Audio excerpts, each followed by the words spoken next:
Yo, man, it's MurdamittenTV, man. Been trying to bring y'all some content every other day with it, you know what I'm saying? So,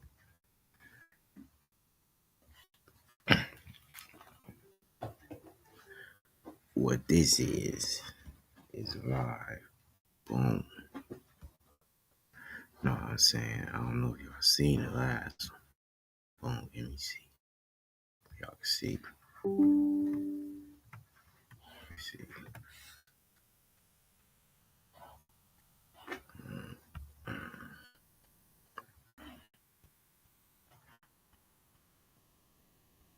Let me see. Boom.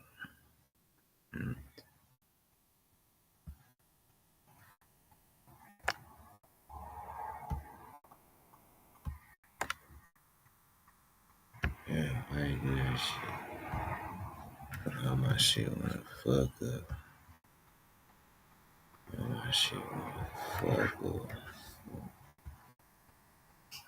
Hey, you see me?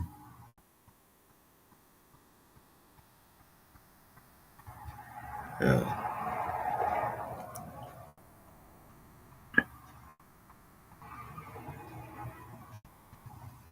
Mm.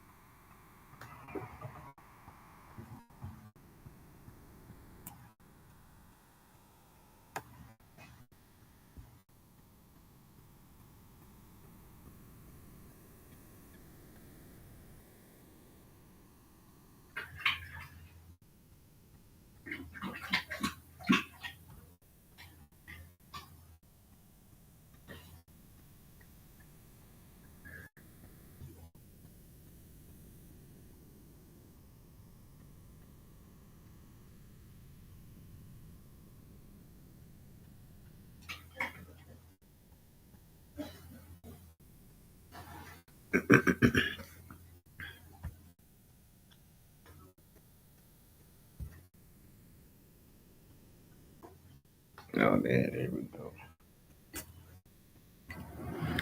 My bad, peoples. There we go, man. There we go. My boy, say less moments. Neptune to go talk to the good peoples, man. Because you know me, I be just chilling, trying on the goon. Man, I'm on these niggas bomb burp. This nigga said, check the date before you go to the beach. You sound like a little ass homie. Get the nigga, you better get your blicky on you, not in the whip, nigga. Because you know, if you from out here, you know how Dockwater Beach is. Dockwater Beach at the time is Gangbang Beach.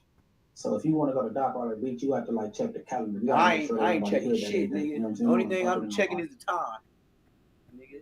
Freezing wind. Fuck this nigga talking about, nigga. See, that's how you got hit. You be so worried, you don't be having the right shit on you, nigga. You worried about the wrong things, nigga. That's how you got hit. Worried about the wrong things. That's why we pushed the Venice Beach. You know what I'm saying? Yeah. So we get to Venice Beach. Yeah. There we go. Everybody know parking is ugly. My shit back popping. Let me see.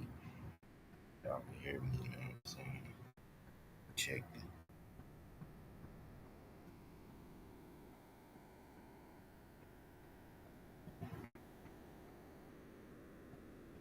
Yo. Can you hear me?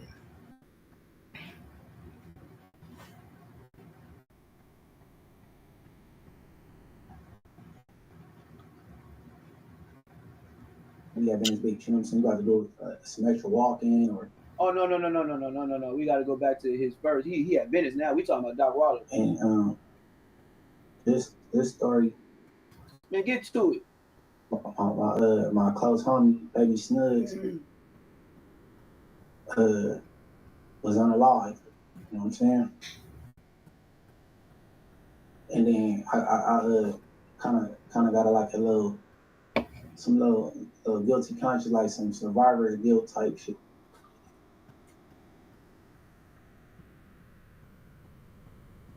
He said it.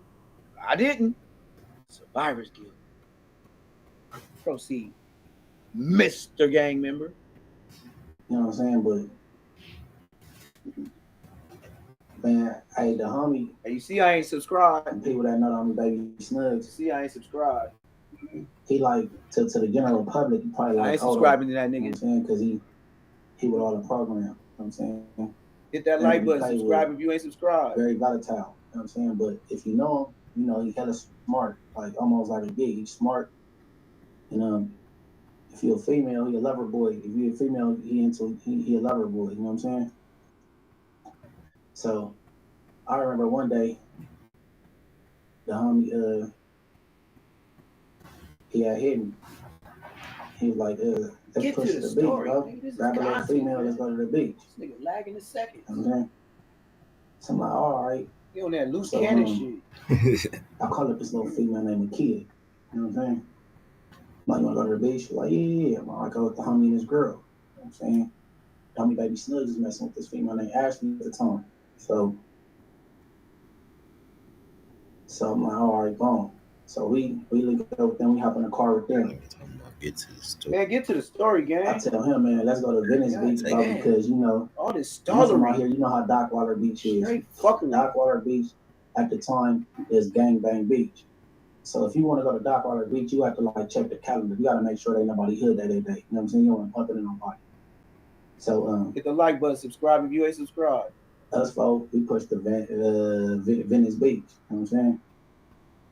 So we get to Venice Beach. Everybody know parking is ugly at Venice Beach. You know what I'm saying? You got to do some extra walking or got to pay a little cool little ticket to park and all that little shit. So we was looking for somewhere. So what he's trying to explain is they didn't want to pay Venice Beach parking. So they parked up of the hill. You know, young nigga shit. Just pay the goddamn fee. Why you always trying to do some cheap ass shit? He didn't want to hit the like button. Man, we wasn't trying to walk subscribe too far. If you ain't subscribed. He like, man, we ain't gonna pay this. You know what I'm saying? Like, man, let's just go to Dockwater. I'm like, man. What I just say? We ain't gonna pay this.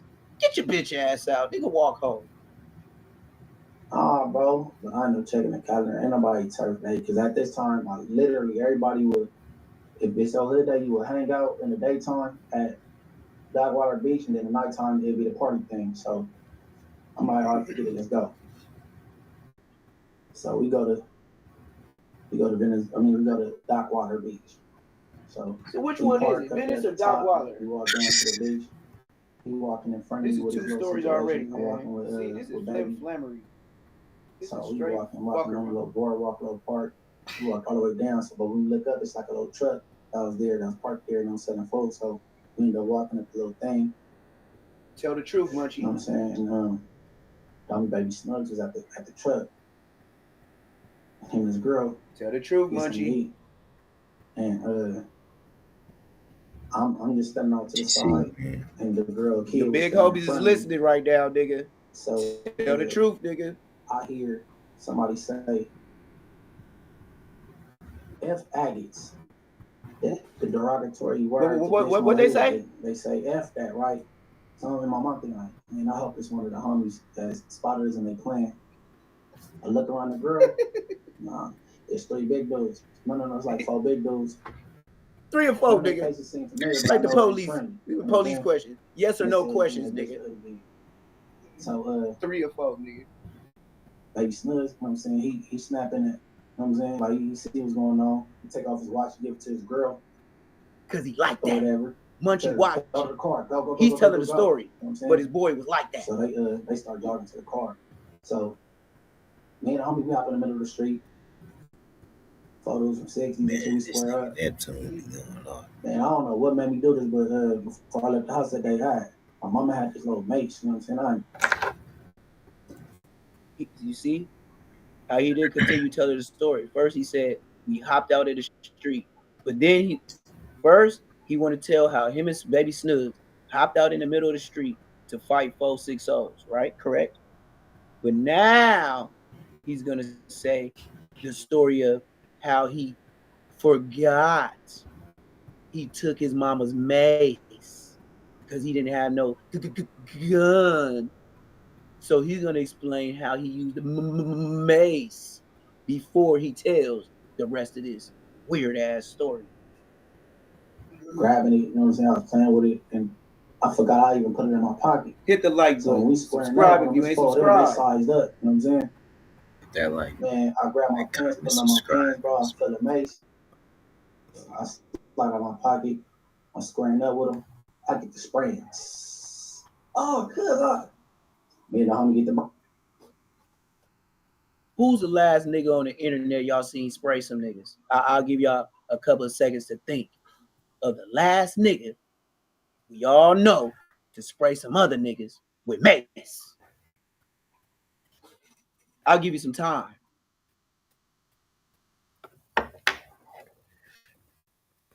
Bingo. Charleston L. Whiteoe. You know, the known rat. Tell you, he would tell on your ass, and then beat the case and get the toting the biggest guns because everybody likes, comments, and subscribes. Yeah, you made him a millionaire. All the snitches is paid. You niggas. That's hilarious. Nigga, they put niggas in jail. That ain't funny. What is you talking about? But the drama, that's what y'all love. So, hey, since they made me pop out, I'm gonna pop out, nigga. Let's listen to this weird ass story. El Munchie. His version. Man, we run and we catch up to the girls, bro. Mr. Gang Member. We didn't realize how far we had walked down. You know what I'm saying? The girl, the kid, is wheezing. So I'm pushing her like, come on. Like, you know what I'm saying? I'm running with her. You know what I'm saying? We finally get to the car. The homie pop his hood. This is when he still had his vision. I'm in the driver's seat. It's not my car. It's his girl car. I'm in the driver's seat. I mean, baby Snugs to get in the passenger seat. The two girls in the back. So now we driving along the big. We driving, and the dudes from Sisters in the car come the same way. You know what I'm saying? The girl with kids in the back like having anxiety attack. As she should. She not used to that. So the homie, he out. That's what you call a civilian, like nigga. On the bus. That's why you call him civilian. Nah, hell, you know what I'm saying? I'm stretching his shirt out because this girl back here about to have an anxiety attack or something, bro. And if anything go wrong, she's gonna tell. You know what I'm saying? I pull the homie. Duh. Bro. That's what the girls do. Pressed up everything, we marketed, we distributed. What was it like living in this area for you, and how did that influence your music? It was raw because the big homies was teaching us bad things. Like what? What do you mean by that? Red light bandits. Red light bandits is when you run up on a car and you open the door and snatch whatever's right there and you run. In the early 80s, that's what... Let's turn to some breaking news overseas right now. Israel launching airstrikes across Gaza, breaking a fragile ceasefire agreement. Israeli defense officials say they're targeting Hamasites all over the area. According to the local civil defense, at least 60 people have been killed so far. Hamas is blaming Israel for ending the ceasefire agreement. Israeli Prime Minister...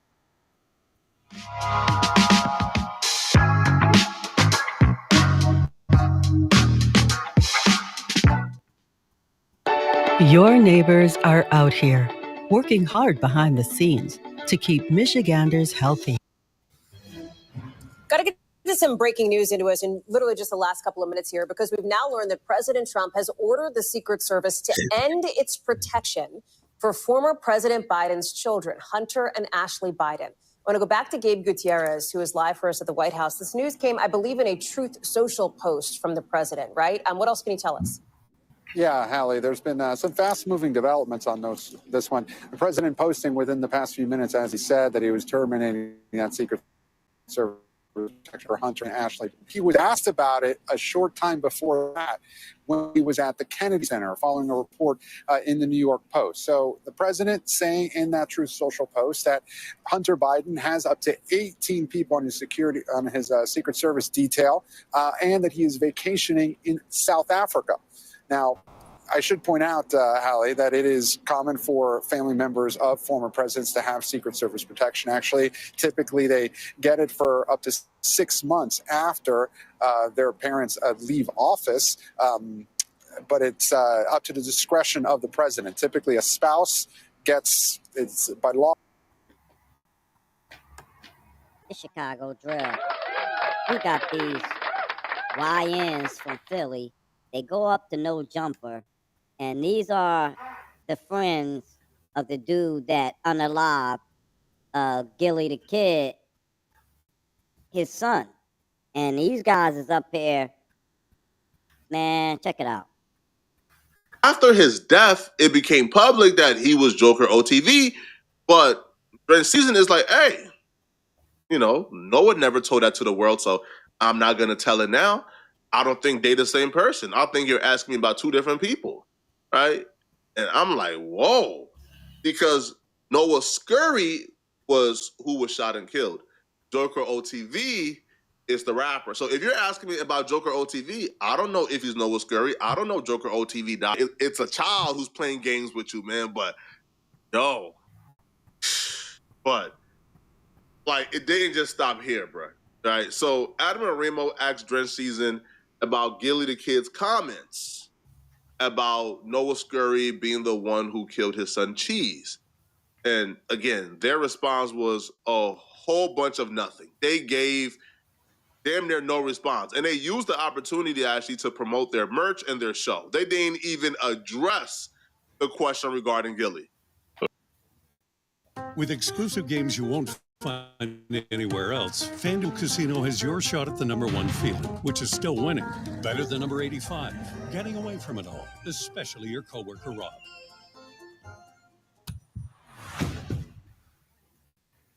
We do our own shit. That's good. Look how skinny, man. Don't you know? See, I understand that, yeah, they're young bucks, but I would have beat the shit out of them. I would have beat the shit out of them in there. These little niggas, see, this is the problem.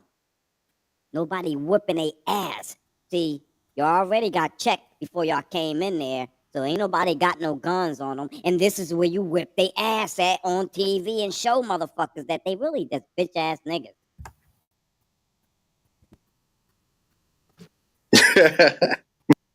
And what makes it the worst, these little niggas ain't got no money. You know how much money Gilly and them got that could wipe their whole family out and they don't even dig it? They fucking dumb. What? I don't know. Niggas got tension or some shit. Like tension. I don't know. There ain't no tension, good? bro. Everything straight. We cool, bro. All right, for sure, for sure. Oh, y'all cool. What y'all feel about Cause today you had it's some nigga named Hood Tally. You had posted some shit say he 40 or some shit. Nigga 40. What's up? What's up? Cause I be seeing y'all be going back and forth with the nigga. You seriously about to get this nigga clout? No. Nigga, he posted it today though on the story. Hood Tally. I don't know, bro. I don't know who that is. You see what I'm saying? You'll post something on your account, and then when he asks you about, I don't know. See, I'll be like, man, fuck that nigga Tally. Woo, woo, woo, woo, woo. See, and let you know the bitch in him. See what I'm saying? These are little bitch-ass young niggas from Philly. Like I said, I got folks out there in Philly, and they said that these niggas right here is noodles and is about to get unalive. Watch. Remember these two faces, especially this bony-ass one right here. Remember his face. The who shebang. Word. The shebang. Remember his face, because when I repost him, he gonna be dead. Watch. The who shebang. Shebang. How did you feel when Gilly went on Shannon Sharp's podcast and said the Joker? Yo, we got a show April 5th. Yeah, we got a show in Philly April 5th. April 5th. Y'all got to come through that. Season and Friends. Philadelphia. I'm bringing out Drop One. Show me a shit tomorrow. We're going to turn the whole You didn't see that city Gilly clip? No, but I got this. I seen that show that I'm about to throw. You see how corny these guys is? These guys is... I ain't really trying to speak on shit too much. But when you guys did that video together, like, where'd that idea even come from? Because he's like a basketball superstar, right? So how did you guys decide, like, that he wanted to get into rapping? I did a video with Joker, bro. Uh-huh. So you're saying that's not the same person as Noah? I did it with Joker, bro. See how corny? I don't know. Like, dude, y'all, like, see, this is the part I don't get. See, whenever we got an issue with somebody, we ain't scared to mention their names and fuck y'all niggas. Woo, woo, woo, woo, woo. That's how you know these little young niggas is pussies. They straight bitch ass niggas and they think they doing something good, but no, you doing something stupid because when you unalive somebody, that's when you go online and tell it. But when somebody asks you little dumb shit, you can't even answer it, man. Y'all scared to say a nigga name. How lame is that? How can you be from Philly? I don't know Joker from playing ball and shit, bro. I know Joker just did a bit with Joker, Just on bro. some rap shit. Bro, but yeah, some rap shit. I ain't even see Joker. I don't even know who under the mask, bro. Did a bit with Joker, bro. So every time I see him, he always had that mask on, bro. No bullshit. Damn. So you never really knew the basketball star or the person with the real... Look at this young nigga. He just looking at him like, you bitch ass nigga, stop looking at me. Like, all he doing is looking at him. Like, nigga, you scared to give men eye contact? See what I mean? These are little fucking punks. good GPA version of him that wasn't something that was exposed to you? I don't think they're the same person. Straight up wasting their time, bruh. After getting his free LA trip, after getting that good Zaza, after getting a photo op at the office. Man, dog, these little motherfuckers is crazy, man. I don't know what's going on. He's here now chilling, right? Treating like, yo, he's treating. I would have beat them the fuck up. See, this is the time that you would have supposed to have 4 extra there. So 4 extra, he would have beat them the fuck up. Oh, he would have beat them little niggas the fuck up. Them essentially like fools, which is like, damn, bro. Yo, if I'm Remo Adam, I'll be pissed, bro. Because tell me beforehand you don't want to talk about this, bro. Don't treat me like no fool, homie.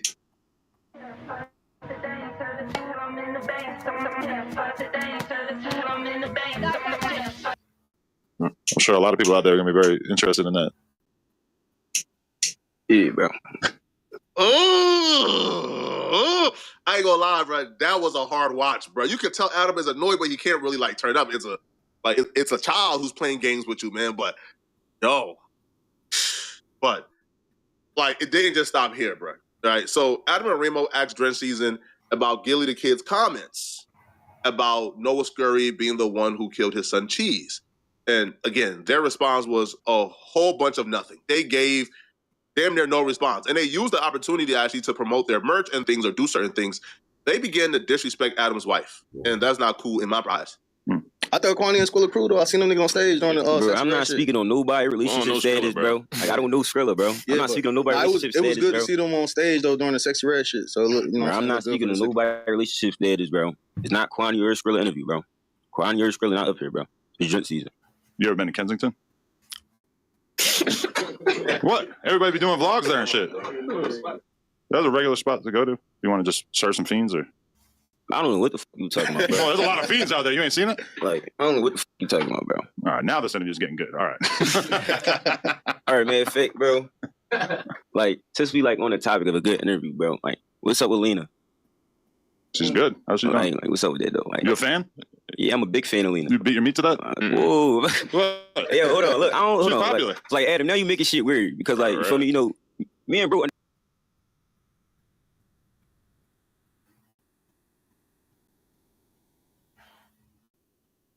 This is what I'm saying, man. See, this is what I would have smacked the shit out of little young boy. I would have smacked the shit out of him. Under 18 now. You feel me? Now you gotta make shit weird. See, now we under 18. Well, pussy don't speak on my motherfucking wife because she's a grown-ass woman, little dick boy. No academics. Me and bro under 18, bro. Now you making shit weird, Adam. You watching porn? You're under 18. Hey, Adam, bro, you're making shit weird. So you go to Pornhub and you say you're over 18 even though you're not? Bro. Why you want to discuss this with me? Why do you want to discuss this? I don't. If we're not being biased, I can understand being annoyed after saying I don't want to talk about these people and then continue to get asked about them. Because he did say I don't want to talk about Kwani or Skrilla. And then Adam asked about Kensington, which is Skrilla's turf. So I do understand being annoyed, but there's still no excuse for them saying what they are about to say. Look, Adam, is you gonna let us party Lena? Yeah, that's what we was Let getting you at, what? bro. Partier. If we What's like, party? You trying to run your girl? if we like, No, yeah. no. You seem to can't have do it that? mistaken. You can't do that? No, she doesn't do YNs. Wow. Yo, no, like, What? I think she don't do YNs. Lena, Lena, bro. we're trying to Lena, bro. We're You trying guys to need to go to Kensington, No, bro. find your. That's when you reach over the table and you don't even punch him in his eye. You smack him. You just smack him up and let the whole world see that Philly got some goofy YNs trying to be Yourself some bitch. like Chicago. Why they want to be like us, I don't know. It's like, dude, you see how many people die here? And y'all want to be like us? Y'all crazy. Bro, we want Lena, bro. We want Lena, bro. We I want think you Lena, got bro. I need Lena number after this jump, bro. You're gonna have to work on your About own. to be out here, bro. I'll be honest with you. Why we Yeah. can't? That's what it's weird realizing that you guys are gooners. What do you mean, bro? Yo, shaking up over being gooners is crazy. Bro, I don't know what this nigga talking about. Gooners are like obsessive masturbators. We not that, bro. But you guys come in here and start listing off your favorite porn stars. Who else are you fans of? Bro, what, bro? Who said that she was our favorite porn star? We're trying to f this girl in real life. Yeah, Right. I'm telling you how unrealistic that is. She not my favorite porn star. She one of my favorite smut bitches. You feel me? And that's just a smut bitch I want to knock off the list. Bitch, yo, we came that Smut late. bitch. That's a bitch I want to knock off the list. Yeah, I don't think that's gonna happen. Look at his bitch ass. He looking real quick like, they bitch ass niggas, man. Because that's when I would have had some little YNs from out California and just whip the shit out of them. Boop, bop, bang. Nigga, what's up? I'm telling you, man, they should have got at them little niggas.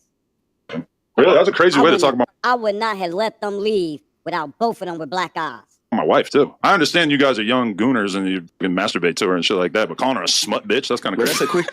That's a crazy way you just talk, period. Like, you talk, like, you feel me? Party her means a train. So they actually run a train on this man's wife, and then they called his wife a SB. Like, come on, man.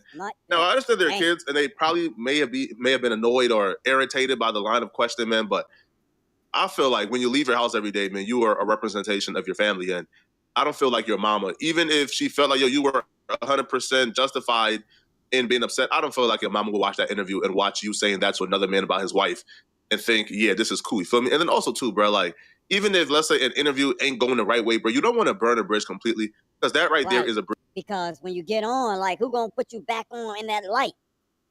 Like, you're stupid. That's how stupid these dudes are. And then, I'm gonna tell y'all something like this. Like I said, I got folks from out in Philly. Check it out. How far can their career go when you got millionaires like Gillian Wallow and y'all thinking y'all gonna make it? How? How does that work? That's like you from 60 fucking third. You mastered your mind. And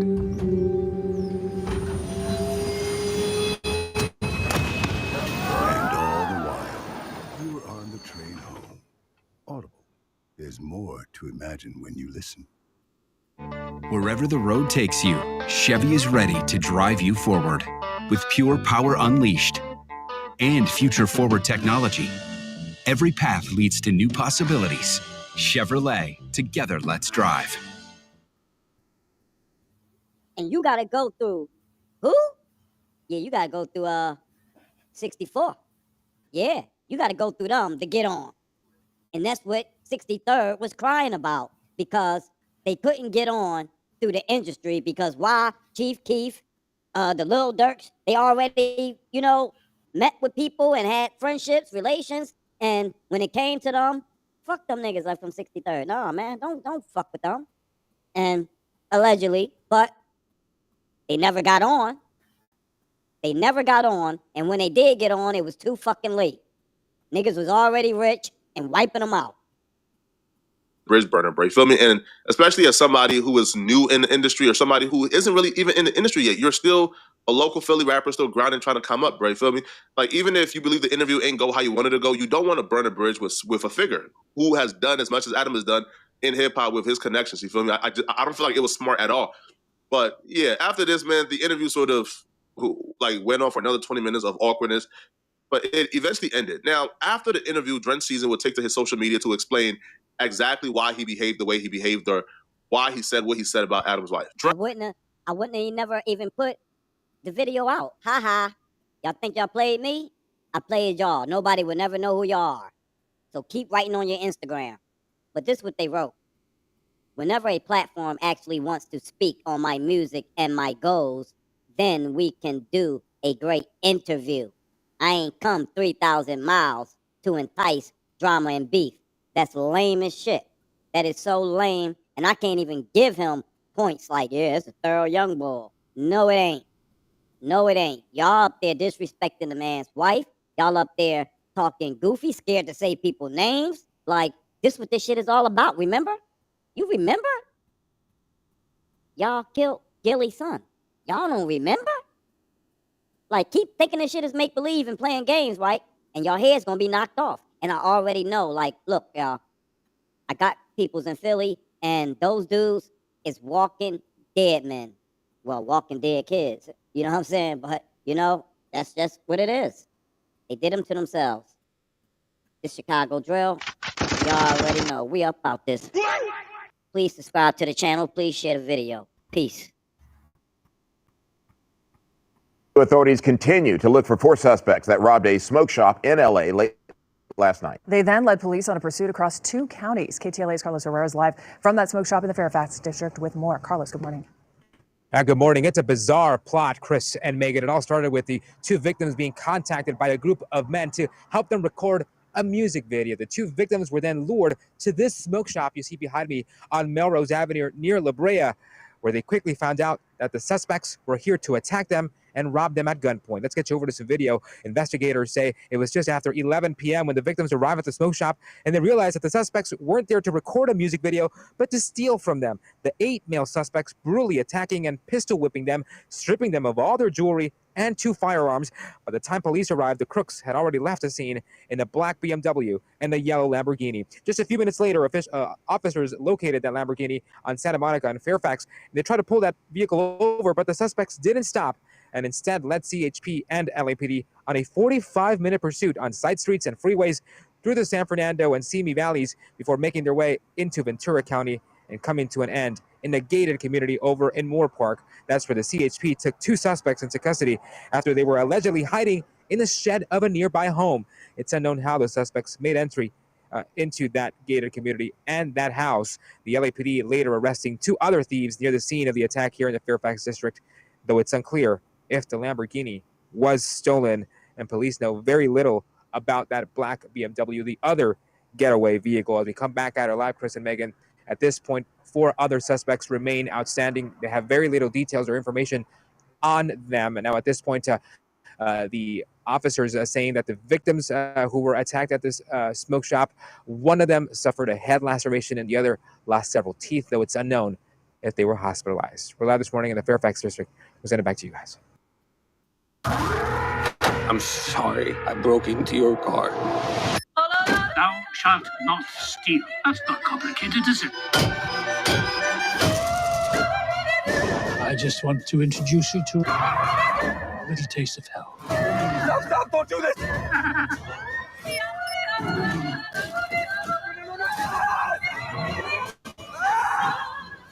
You just happened to break into the wrong vehicle.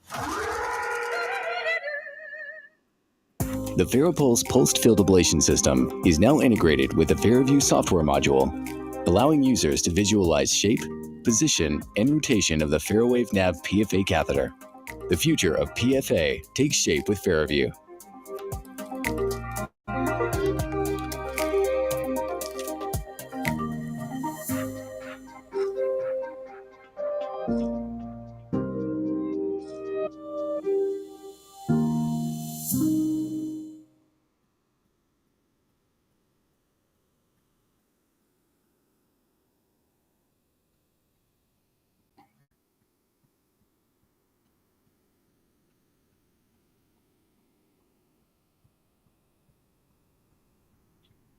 The live will begin in about a minute, so bear with me as I get my other streams up. We're going to be on Clapper tonight again, so YouTube, TikTok, and Clapper. So if you got the Clapper app, I'll wait till a few more folks come in, but if you got the Clapper app and you do want to speak live, I would encourage you to go ahead and come on over to Clapper as well, because we're live on all of the platforms, but yeah, Clapper is another one.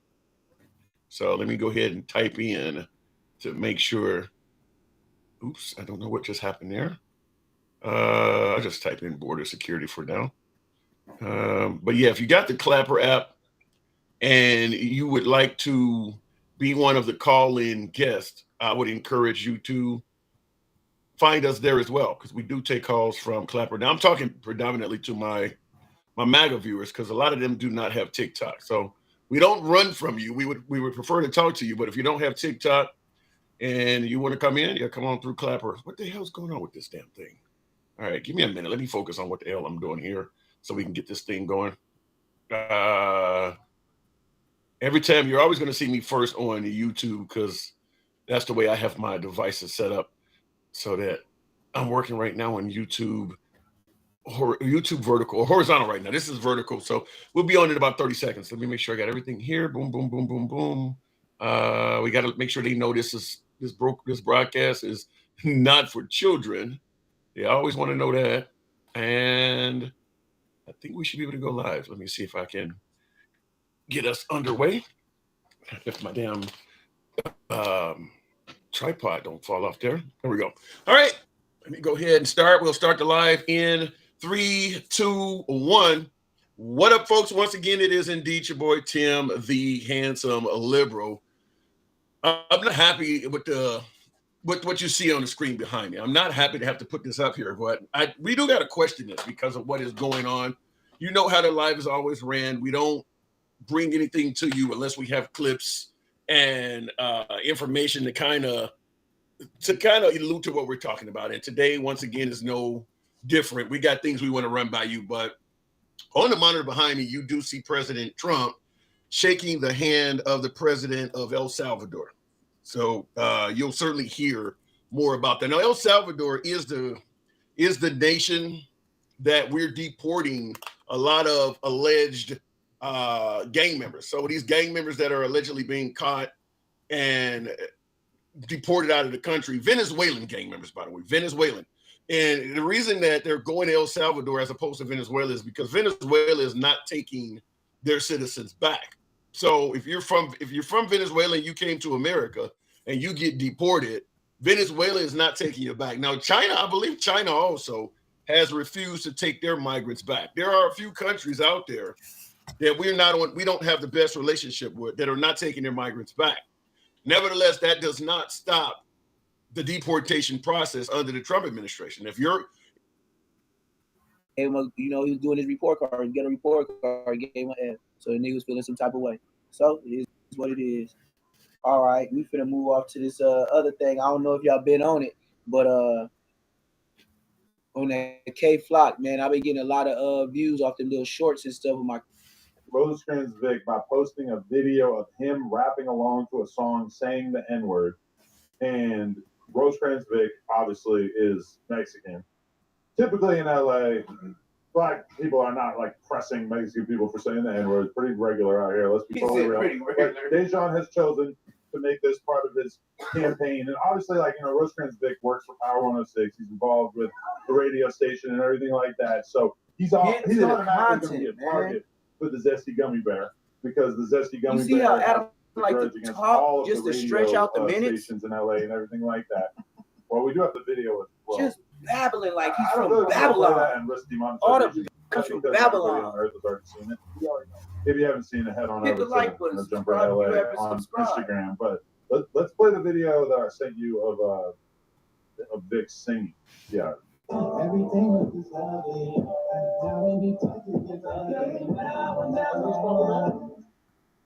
I can't play that crap, man. You get copyright.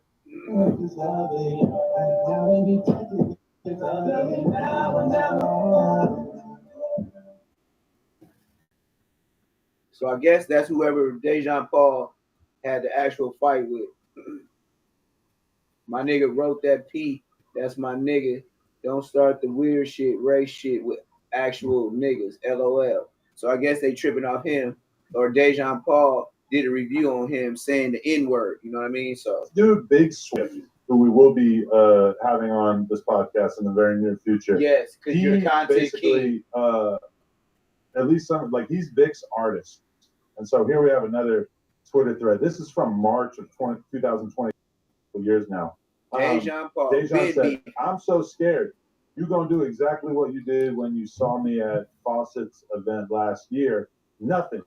but watch me be a star of any room I walk into. What are you talking about? Your podcast gets 300 views, and have people come up to me and ask for pics and my opinion on the latest music. You see, Adam just shot his shot. He said Dejan Paul, his lives get 300 views. Right, it's like, just playing this I nigga. feel like smacking you up right now.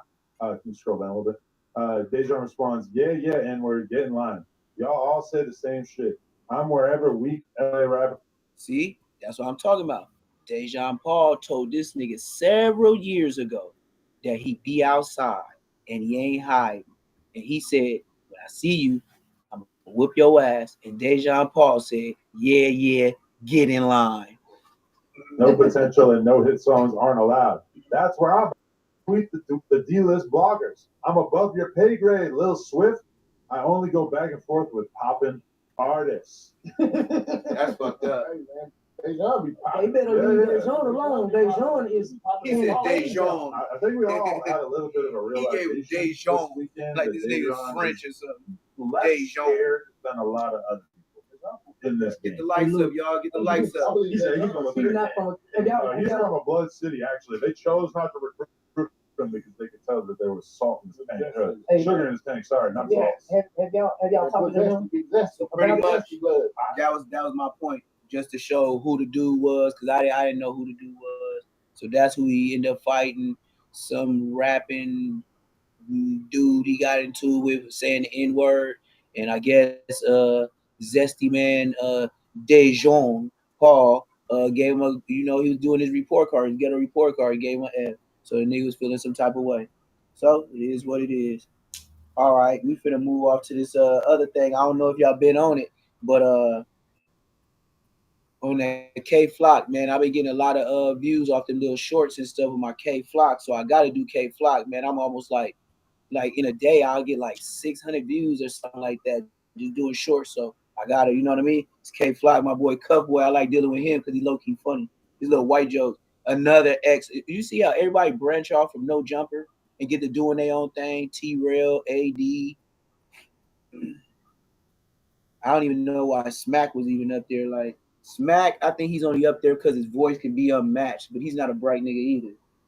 Federal RICO trial, week 1, has concluded. Before I recap the rest of the trial, here's an important letter. The government respectfully submits this letter to exclude certain portions of the proffered testimony of proposed defense witness Chanel Anderson and other defense witnesses who the defense intends to call to offer evidence regarding prior good acts by the defendant. They don't want nothing good being shown to the jury about K Flock whatsoever. The defense proffers that they intend to call Now, Anderson in the defense case, according to the Rule 26.2, materials provided by the defense, which consists of Mr. Anderson's answers to only 7 questions. It appears that Anderson will testify regarding the following topics. Southside is the name of an area in the Bronx. The defendant had significant influence in the area and had inspired other people to go into entertainment. The defendant volunteered at an unnamed anti-gun violence program. The defendant helped other rappers in the neighborhood to get involved in the music industry. The defendant brought toys for children, quote-unquote, set up schools and worked and feeding homeless from 14th Street to 96th Street. 187th Street in the Bronx is considered a high crime neighborhood. Quote-unquote, Southside/DOA has sponsored community events such as clothing drives, toy drives, memorial shooting response.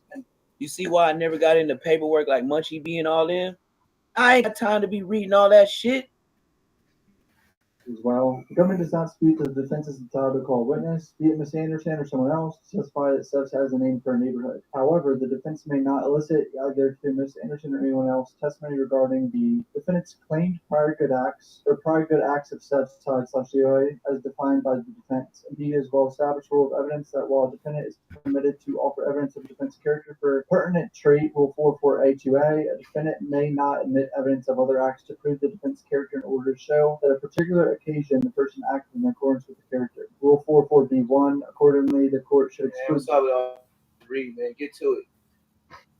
Really think about it. At the same time, it isn't, because I'm sure the government is going to be pointing out the territories and these gangs, like we're running amok and causing chaos. Like you could show the other side. Right? White people always say running amok. Here is the defense's response. Mr. President is alleged to be a member of racketeering enterprise. Named Southside DOA. His defense is that he was associated with Southside DOA, but Southside is a neighborhood. DOA is a rap collective. The government has thus far offered no evidence that Southside DOA was in. activities. This court allowed the government to offer Damn, social man, they media got this posts of nigga whole authorities, life videos, and on rappers with online. defendant testimony from alleged rival gang members who have never met Instagram, Perez, and rappers from other it artists say who posted music periods that satisfied the videos, realms of criminal rap enterprise. Now the lyrics, government asked this court to exclude testimonies evidence of the those who have rival personal gang knowledge of the members, commercial and K TV Flock, activities in which man. Southside UA was engaged. Federal Rule of Evidence And then I'm 448 gonna show his clear big in homie that today. mandates His that big defendant homie, may offer Duty, evidence of the OG defendant's Duty, pertinent trait, and if the evidence is admitted, the prosecutor may offer evidence to OG review it. Doogie, he got on the stand on him today.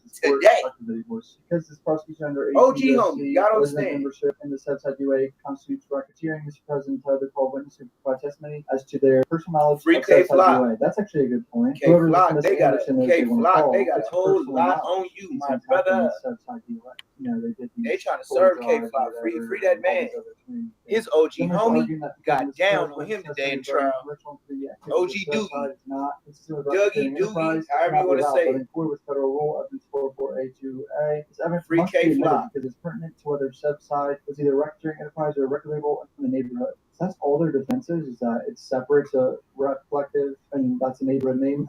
Dude, the jury's gonna be seeing a bunch of pictures, and I'm sure so much shit, so much gang shit. Doesn't seem like a good defense plan, but that's pretty much all they can do if you really think about it. Defense wants to elicit testimony and present evidence that Southside was paid extensive sums of money for musical compositions on Mr.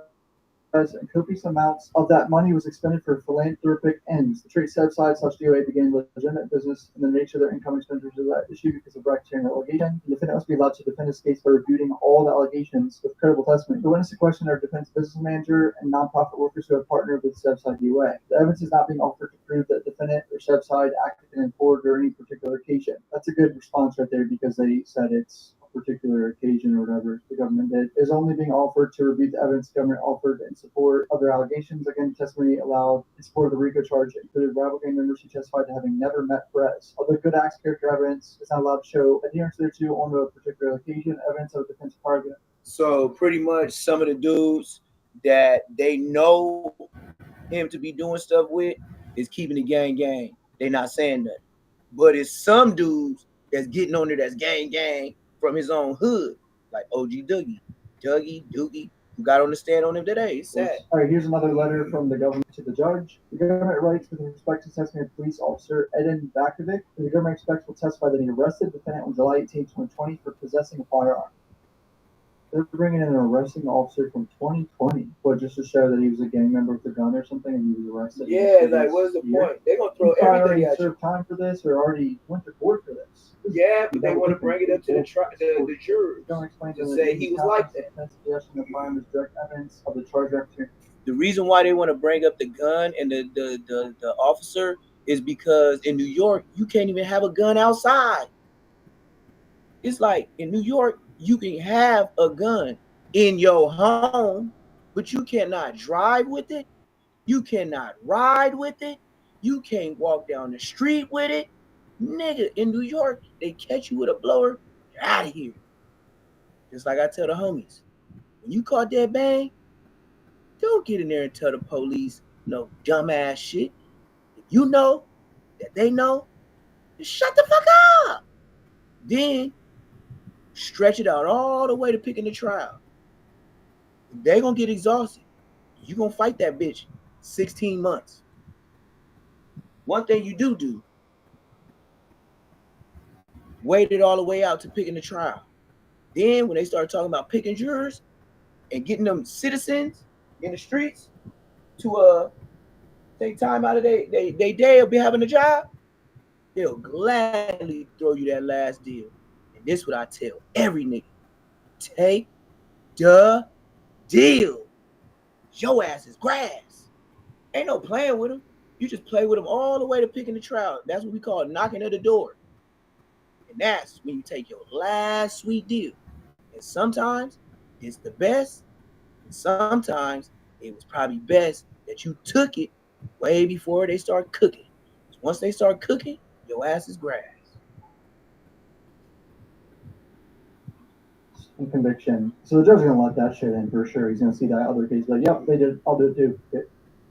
All right, Brockington's up on the stand at the start of day 3. Brockington was K-Flock's friend. Brockington got shot, and K-Flock was apparently looking around for revenge for Brockington. And now Brockington is snitching on K-Flock.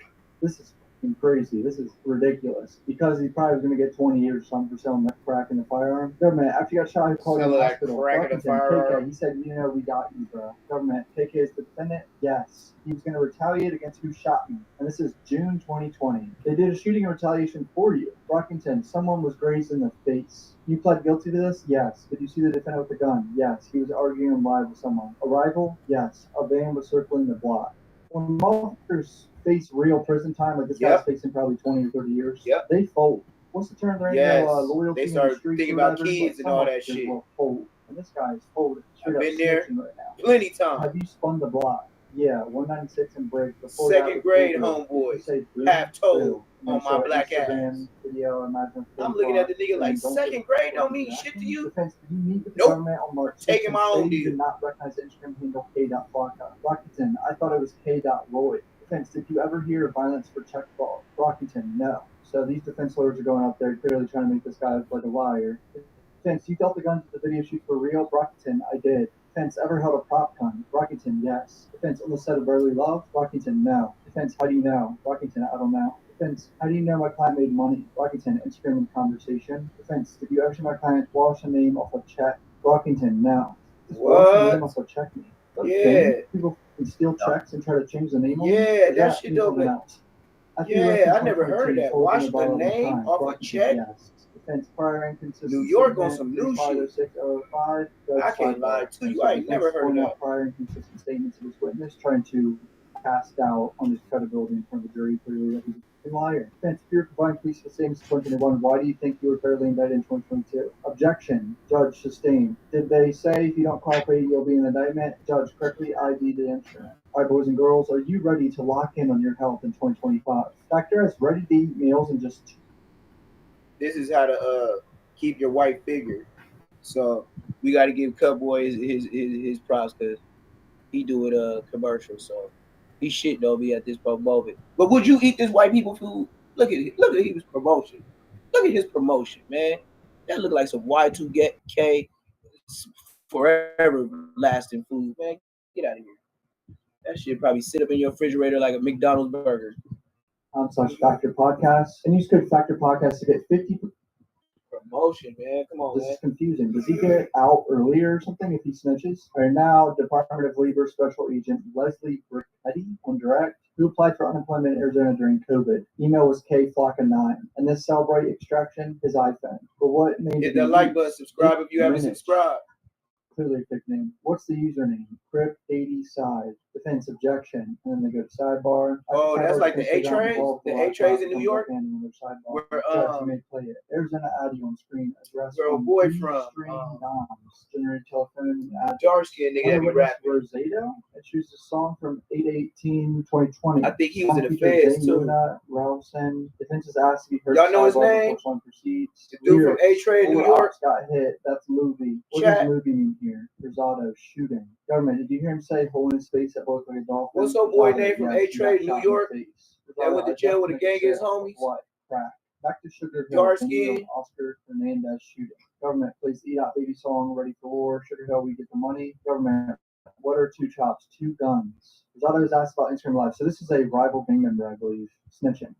Probably trying to get a better sentence as well. Rosado was asked about Instagram Live, talked about chop, a gun, right? Yes. Defense objects to emoji. Hit that like button. Subscribe if you haven't subscribed. Say less moments. Neptune Lagoon. A bunch of objections. Mr. Rosado, you pled guilty in state court to a homicide. Yes. Told you. But I understand. These guys are already pleading guilty. What are they just going to get better treatment or get out earlier? No, they just want to get out the county jail. Them high ass food prices. Yes. See, you would never know. You're a square. Yes. 5K1 letter document filed by the government. Especially if they ain't got no family. Sentencing guidelines due to a defensive They trying to get on with this shit. Prosecution others. Oh my God. Going to trial is exhausting. A lower sentence. This sounds like what 6ix9ine did in federal court. He snitched on his boys and got out in 2 years. Cross. Defense. You killed a 16-year-old. Rosado. Yes. Defense. A good friend of my client. Yes. Holy fuck.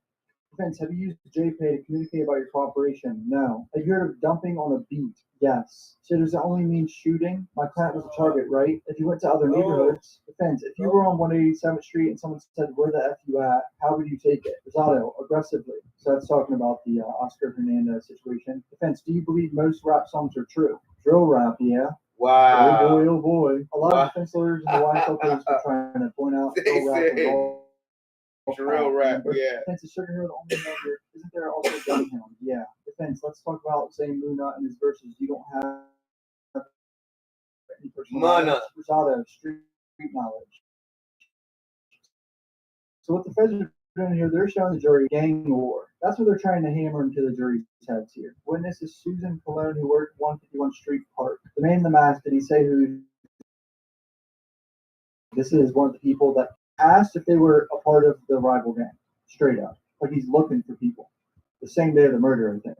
A rival gang, like he came that's second floor, vicious. then there were gunshots. They go like, overbang it. Would you say you heard shots immediately after the man with the mask walked away? I wouldn't really remember. Defense, there for the questions. Next witness. I wouldn't really remember. He don't want to snitch all the way. On June 26, he gonna half snitch. He ain't gonna all the way snitch. What do niggas think they doing it by half snitching? Jesus.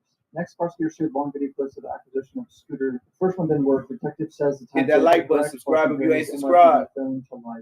The ID's driver as red underwear. What? Someone killed someone on a scooter? Is that what I'm getting from this? That is fucking crazy. I think that's it for this week. I think the trial happens throughout next week as well, so I'll cover if anything happens. Shout out Inner City Press. Thanks for this meets. Love you guys. Thanks for the support. Peace out. Yeah. Whatever, nigga. What's up with this white people music, man? I'm not down with that. But I got some other K-Flock too. Some more of it. If it's this phone though, hopefully it's this phone. Back. Yeah. It's another K-Flock I wanted to show. It's K-Flock, man. Oh, K-Flock and OG K-Flock. K-Flock and OG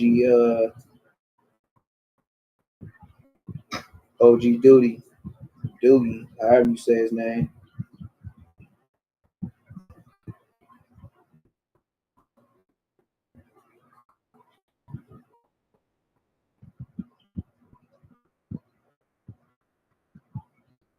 Let me see what pull up now. I'm tired of 600.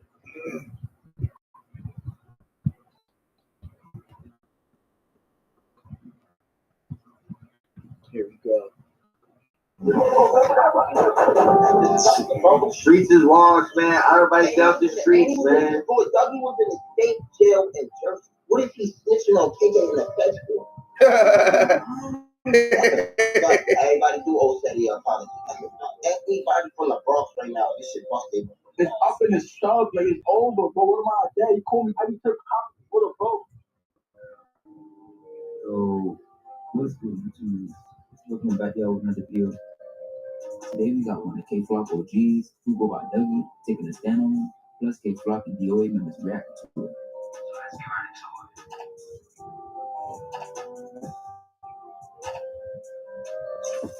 So K-Flock has been locked up for 1,177 days now after turning himself in on December 23rd of 2021, with him first only facing a murder charge for the slaying of an OY member, also known as Waska, who was approaching him with a loaded firearm. In the video, you can see what looks like a little argument towards the two. I remember when I first saw this. Still inside the barbershop. K-Flock then does a hand gesture showing that he thought the situation was nothing and continued walking away with his sister. You can see him look back multiple times as he realizes Waska is now stepping out of the building after the argument.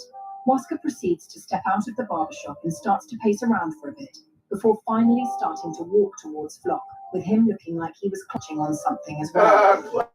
K-Flock would then send a flurry of bullets towards Waska, striking him in the neck and back. He was transported to the hospital but passed away shortly after. While sitting in jail for that charge, a Rico he getting bugged. Away, Young nigga eating his soup. Co-defendants to be he getting his little Yokohamas on, leaving fans anxious on what is to come on the day K-Flock is finally sentenced.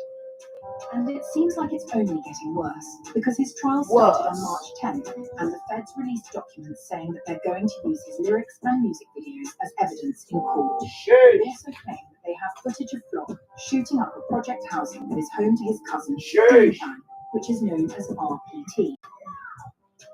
RBT, that's his folks telling on within a few short minutes. I didn't know his own U.S. people. versus Kevin Perez, aka K-Flock, a drill rapper from the Bronx, charged in a RICO case in which most of the other defendants have fled out. One of the prospective jurors said, "I know his music," and he was knocked off. And one woman said she lives in Yonkers and has teenage kids, and so she thinks she could be fair because of the gang elements of the case. The government is trying to use music and lyrics as evidence. I don't know if they really should use that. If they have enough evidence, just do it. You know, I don't. The idea of using the lyrics bothers me. Anyway, I'll be covering it in a few short moments. Free slime, order, hello. Before the trial started, some of KK's friends started to post, wishing him good luck. Starting with Nas EBK, who's currently sitting in jail for a body as well. He wrote, "Let's bring Twin home ASAP."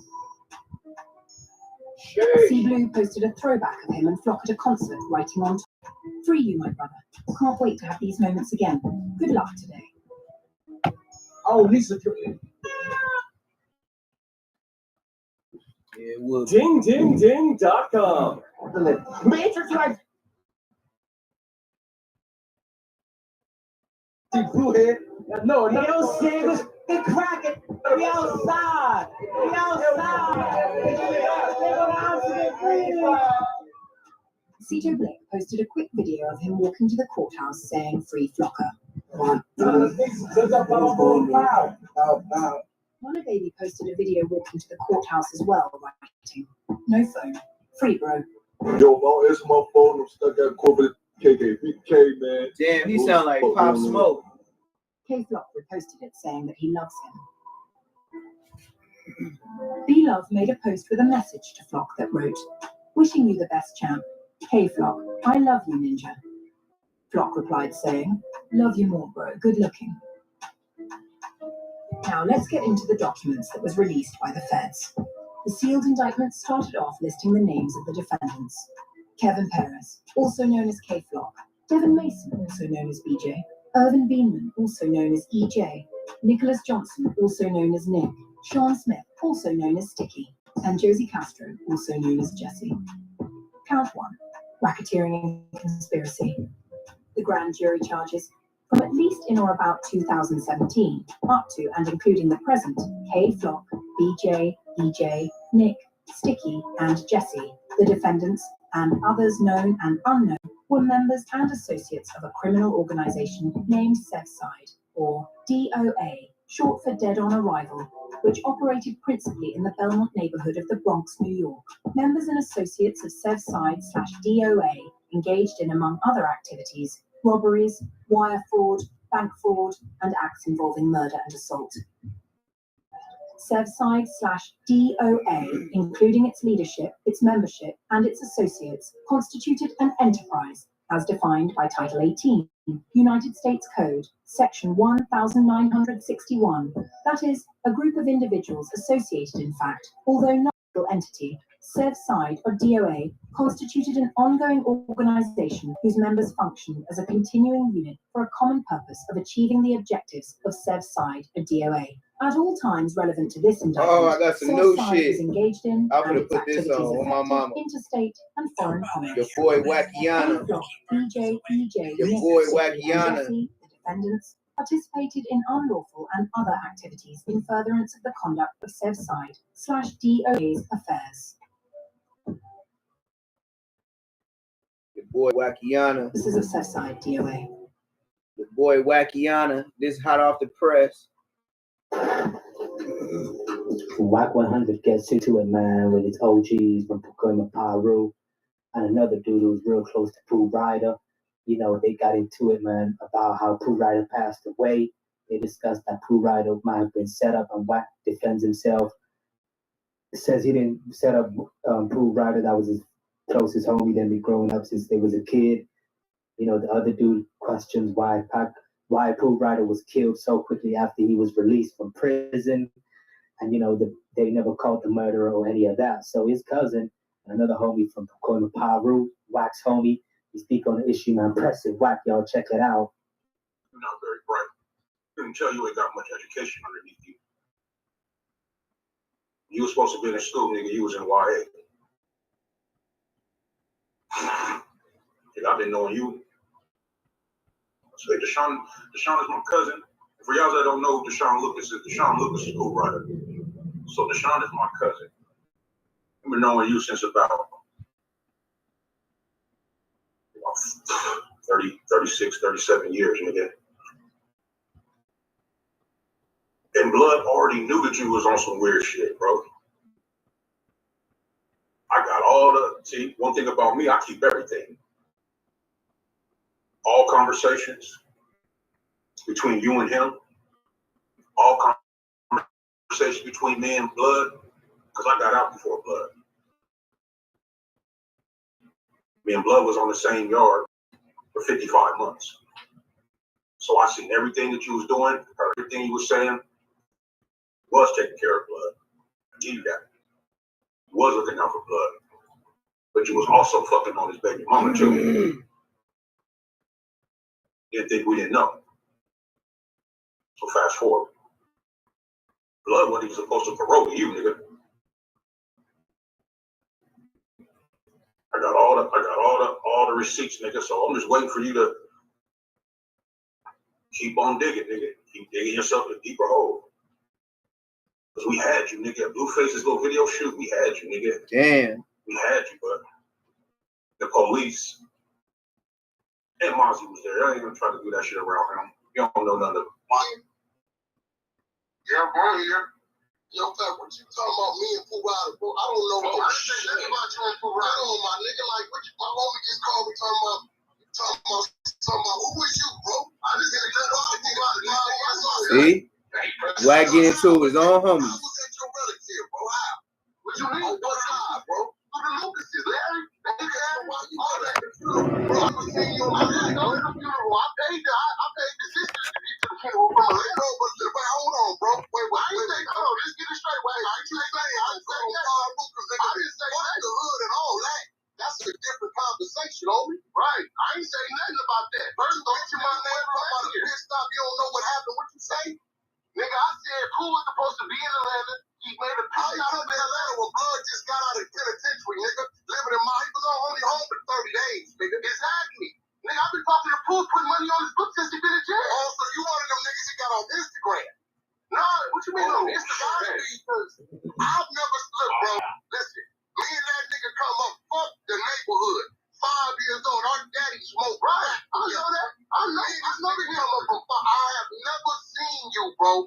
We was on Earth together 39 years before he get killed. I never seen you, heard you, none of that, bro. I was with Pooh since I was 15 years old, bro. Where? Wait, I met with Stan with who? Where? Death Row House. No. Death Row House can come till 2000 something, nigga. I was still talking about the that's my ears. He know what he's talking about. That's my ears. Hold on. Wait, when you get right, I ain't saying nothing of it. Hold on, let's get this straight. I ain't saying nothing about you. But I ain't never seen you come around. I ain't never been in grandma's house. You seen me, you ain't never. I was just young at the time. That's you ain't never been in Dante house. Scream them. No. You're right. I ain't never went in no police. So, bro, don't be on your pumping blood name like. Hey, listen, I'm gonna ride for Pooh Rider until I die. But you don't even know the nigga. What you mean, nigga? What you mean I don't know the nigga? I got pictures of the funeral right now.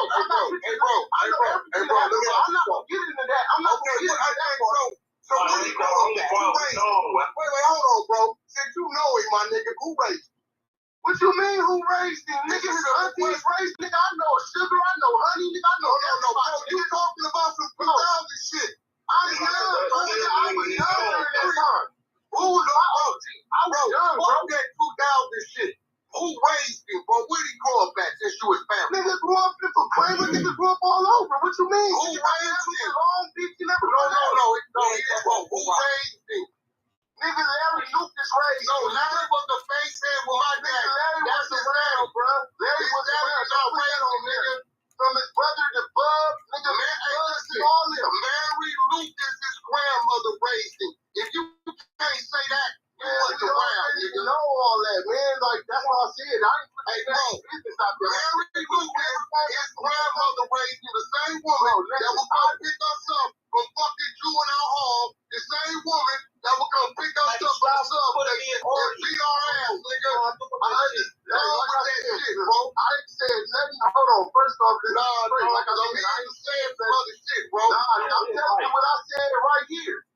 say nothing about 100. I said the homie was supposed to come to Atlanta. Audience, big shot. I said the homie was supposed to come to Atlanta. Hey, don't do that. He made the pit stop. Audience, bro.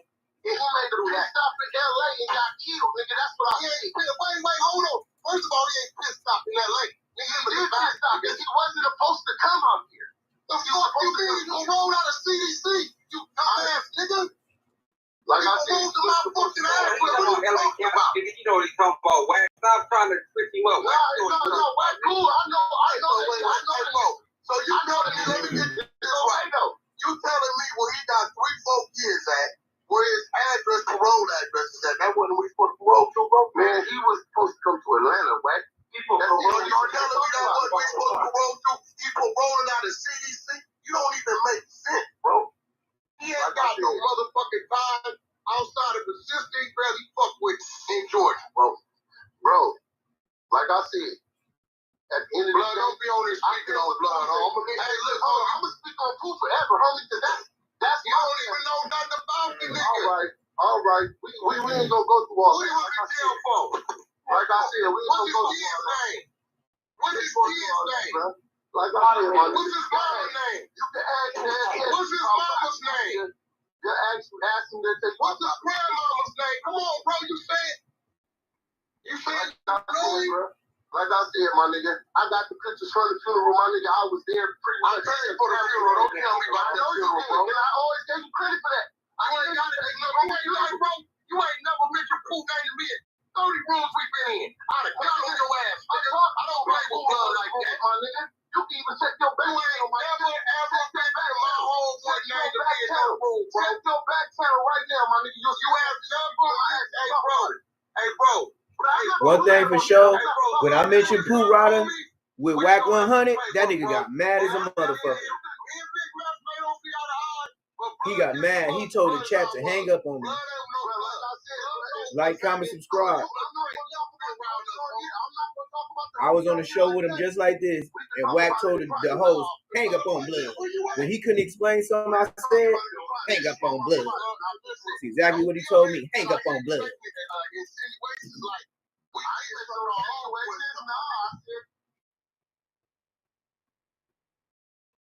Wack straight beefing with his homies.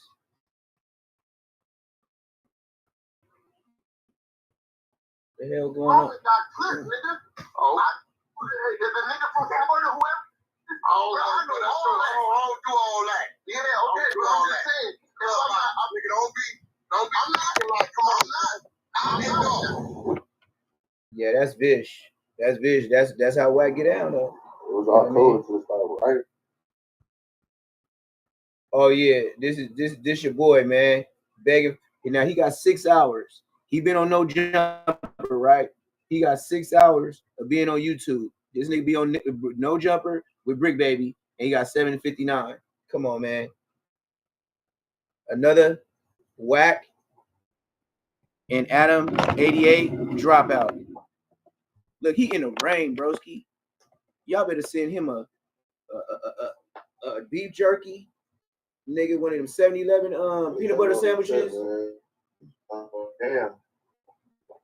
I was going to get up with the parking garage like ready to say. His phone is Obama. I'll get up on the straight. Come on, man. I'll be straight. I can't knock him for being homeless, man. But it's still a beautiful day. Shit, I'm tired of paying bills too, broski. I was thinking about getting a van and flipping it out, put it on YouTube, letting the whole world see me get a van and make it a house like them white people do. It is. Just build a whole house out of a damn. You gotta take the small. Anything, man. I don't know. I'm gonna think of something, bro. The falls. Just cash out on it. Let the world see me paint it. Everything. Build the inside, then just start whipping around the whole U.S. You gotta embrace it all, man. Straight up. Paying this thousands of dollars for rent and shit. This shit ain't worth it, bro. But we gonna be straight. Homeless don't seem bad sometimes. You gonna save a whole lot of money. Only thing I need is them showers though. Showers and electricity. The day was so good today. It can rain on me all day, and I won't feel no type this of nigga camera is fucked. I ain't gonna lie. Straight up. Sticking around. Only one on me. I was fulfilled today by being granted ODM by Slim's YouTube, Garage. a YouTube partner. You feel what I'm saying? So I'm monetized now. Wow. That's a blessing in itself. A YouTube partner. Being monetized. So that means you don't have 500. Being monetized is a blessing in itself. You didn't have 500 subscribers. Straight up. Straight up. Let me get up under here. He said a YouTube favorite. AKA no jumper. But yeah, like nah, how they being take monetized. niggas shit down. Wait, you talking about in Atlanta?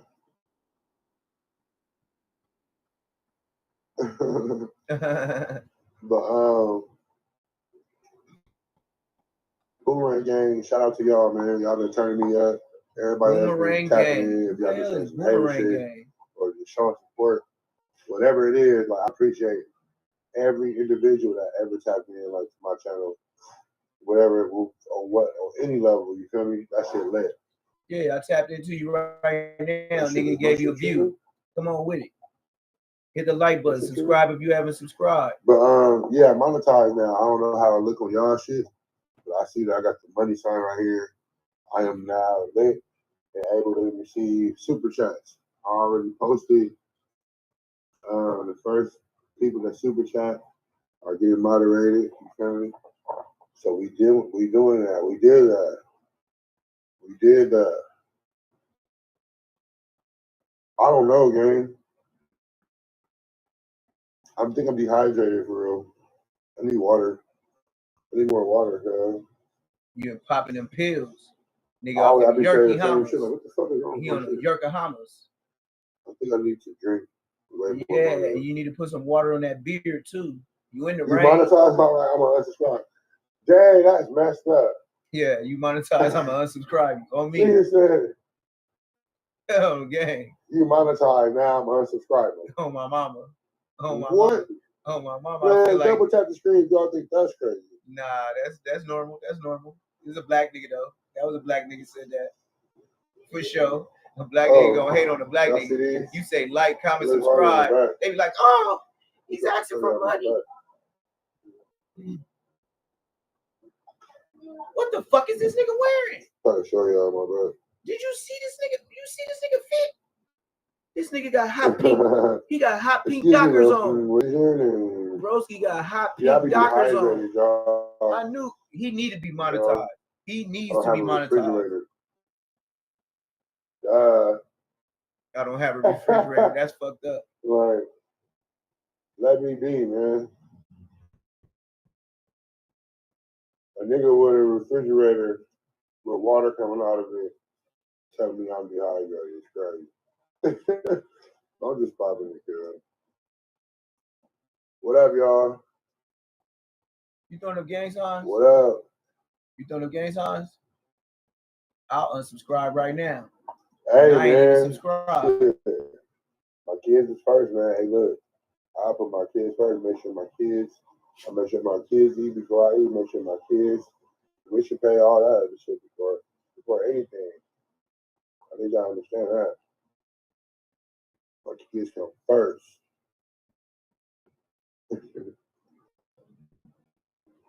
We got super chats now, y'all. So if y'all want to shout out, I get real in-depth, dope-ass shout outs when people get shit. Like, I got 3 super chats so far in my whole life. But do you know how many super chats? Okay, I have over maybe $30,000 in super chats that I've gotten other people, like no jumper, like even I'm talking about the super chats with my name attached to it. You know what I'm saying? The jumper, Brick Baby, Shark, all these different streaming platforms and shit I've been on. I've been getting super chats for, and I'm able to get my own super chats now. You feel me?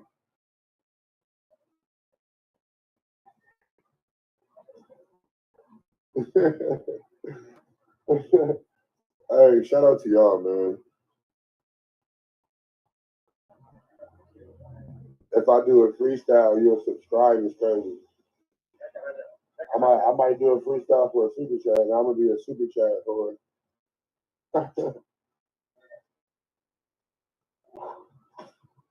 I'm gonna do a freestyle even if it's whack. Ignite the fairway. We gonna get on this Hassan Campbell and Mano. This shit comedy. I can't lie to you. Two old niggas talking about getting down. Don't even have a club in your hand.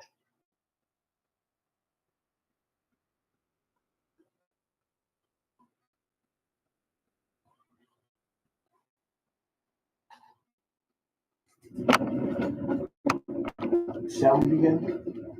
I hate when he do this, Shall we man. begin? He be so zesty when he say this. Y'all already know the rules. When you come in my house, take off your shoes. Violate that like button.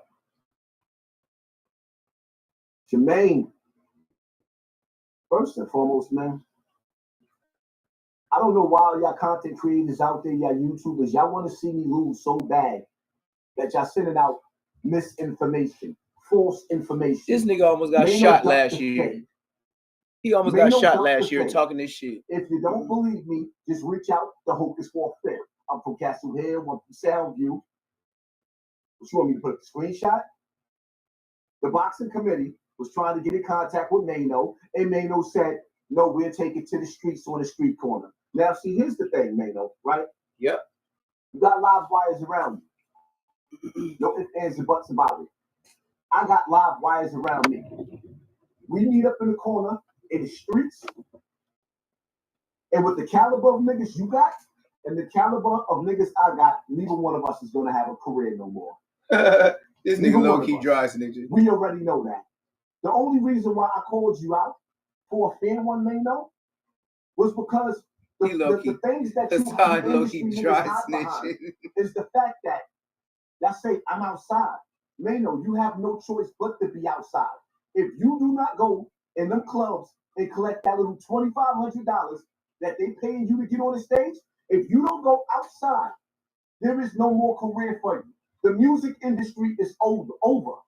You gatekeepers and you niggas that party with the gatekeepers, y'all let them close the door on everybody else. The door has been closed to the industry. There is no more money coming through the industry. So you dudes have to be in the club looking stupid at 50 years old. Now, let me correct something, right? Because y'all twisting my words. I never said that you can't perform rap at 50. Jadakiss bodied the whole Dipset on the verses and had half of America going crazy. That was the illest. You can still, I guarantee you, listen, I put my life on it. I put my life on it. If Busta Rhymes hit the stage and perform live at the Super Bowl, it's probably going to be one of the best performances you've ever seen in your life. You know why? Because the nigga is animated and he performs for the crowd. You dudes stood on the stage, 30 deep, looking dusty, performing a song that nobody was singing the lyrics to. You perform, you so outdated. You got new music. Personally, one of my favorite songs, besides the yellow tapes that you did with Uncle Murda, was Jermaine.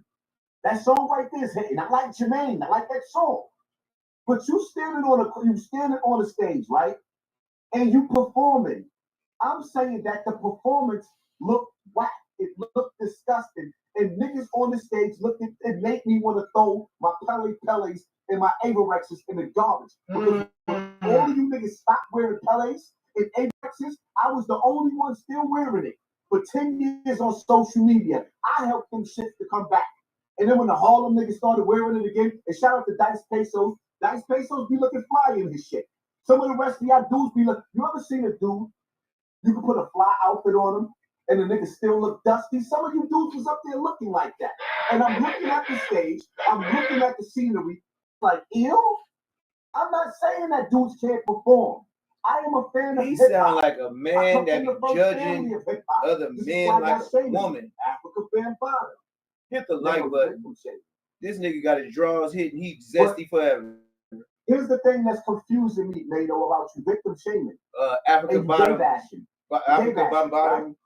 The thing that's confusing me is that another victim that's been antagonized, allegedly, and blackballed and pressured into sexual acts with a man is Little Rob.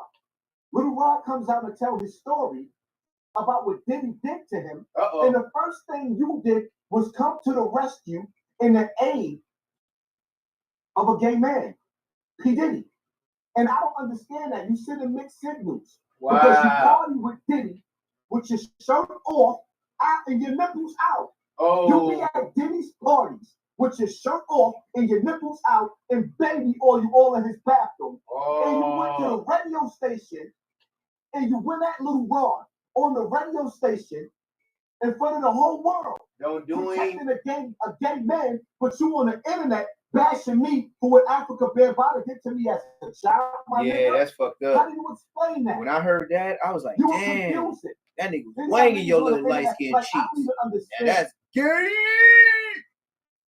Are you for the gay community? Or are you against the gay community? Because you see me home with my wife and my kids all the time. That's why I say he don't be coming outside. We don't never see that nigga because I'm always with my wife. But the nigga that you defended is always with boys to men, boys to men, ABC meeting. This nigga stupid. The nigga that you hanging out with, you used to wake up in the same bed with Usher. This is my confession. Rumors had it Usher had to go to the hospital because P. Diddy let it burn. But that's what you defended. So you sending out mixed signals, my nigga. I'm a little bit confused, but Mano, you supposed to be smarter than that, Mano.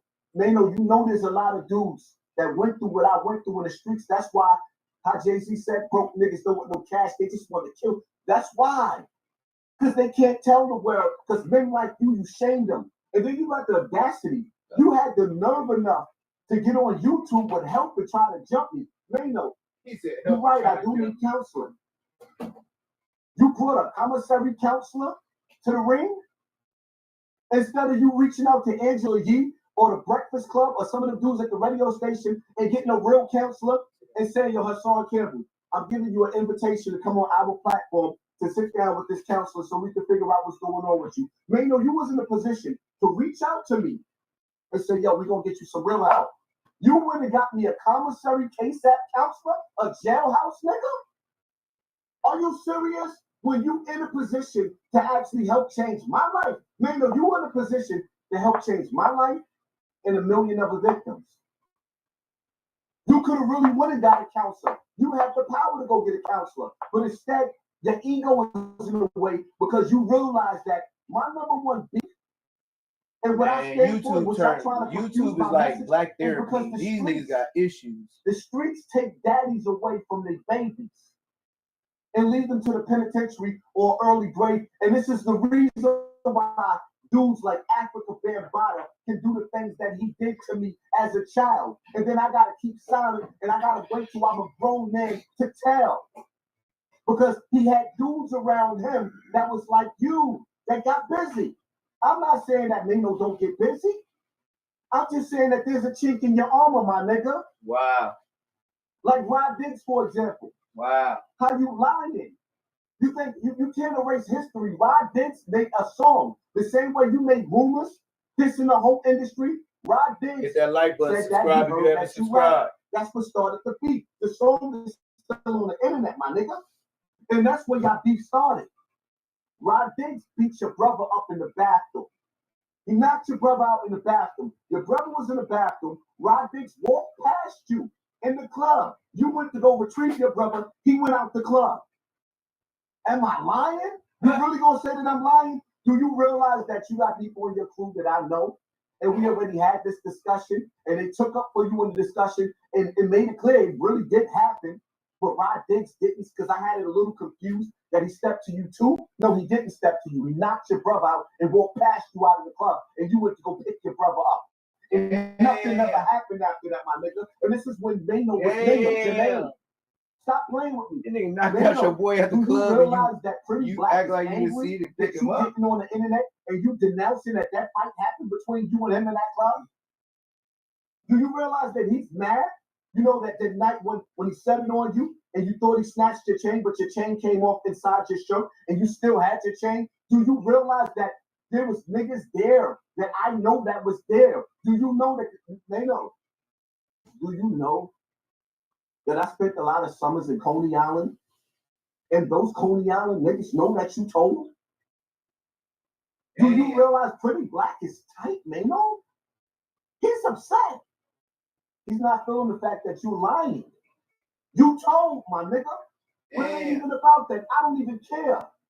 I don't even care about that. It is what it is. The bottom line to it is, I got a problem with old dudes misleading the youth. That's why you don't see Big Daddy Kane no more. You think Kane still can't rap?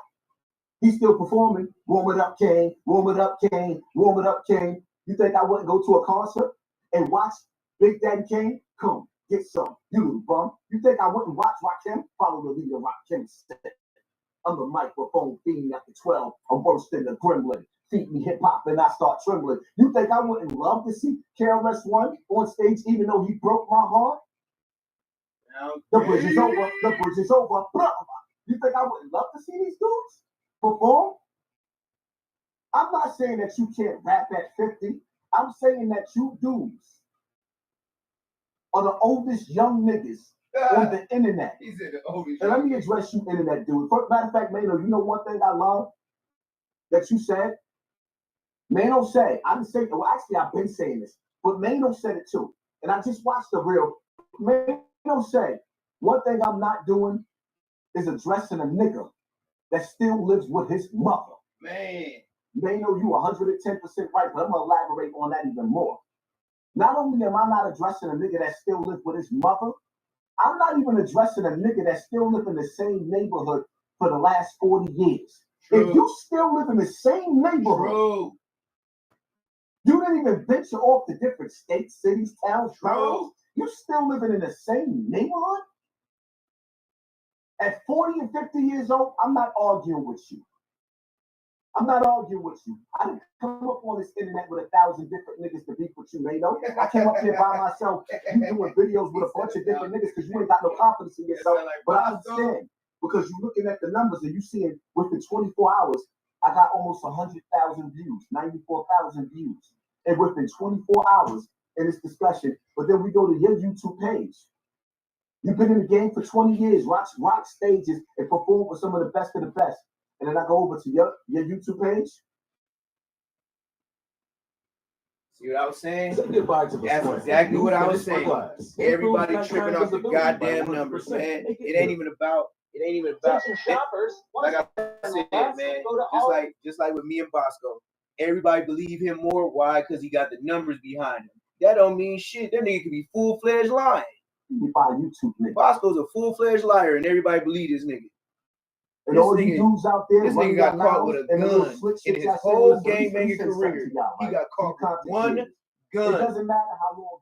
Nigga, I got caught with a gun at 15. What the fuck that nigga talking about? 2 or 3 years or better? Bosco, 2 or 3 years or better? I got caught with a gun at 15. What the fuck are you talking about? When I came on YouTube, I surpassed Doggy Diamonds. No disrespect to them. It's just what it is, what it is. I surpassed Doggy Diamonds. He was on YouTube longer than me. I surpassed Gully TV. He was on YouTube longer than me. I surpassed Sinetta. I surpassed Queen's Flip. I surpassed everybody. Even like brothers like Brother Sanchez. And as a matter of fact, Brother Sanchez highlighted me. I think I might be wanting to do some content with you. Time to bring some of the intellectual minds out.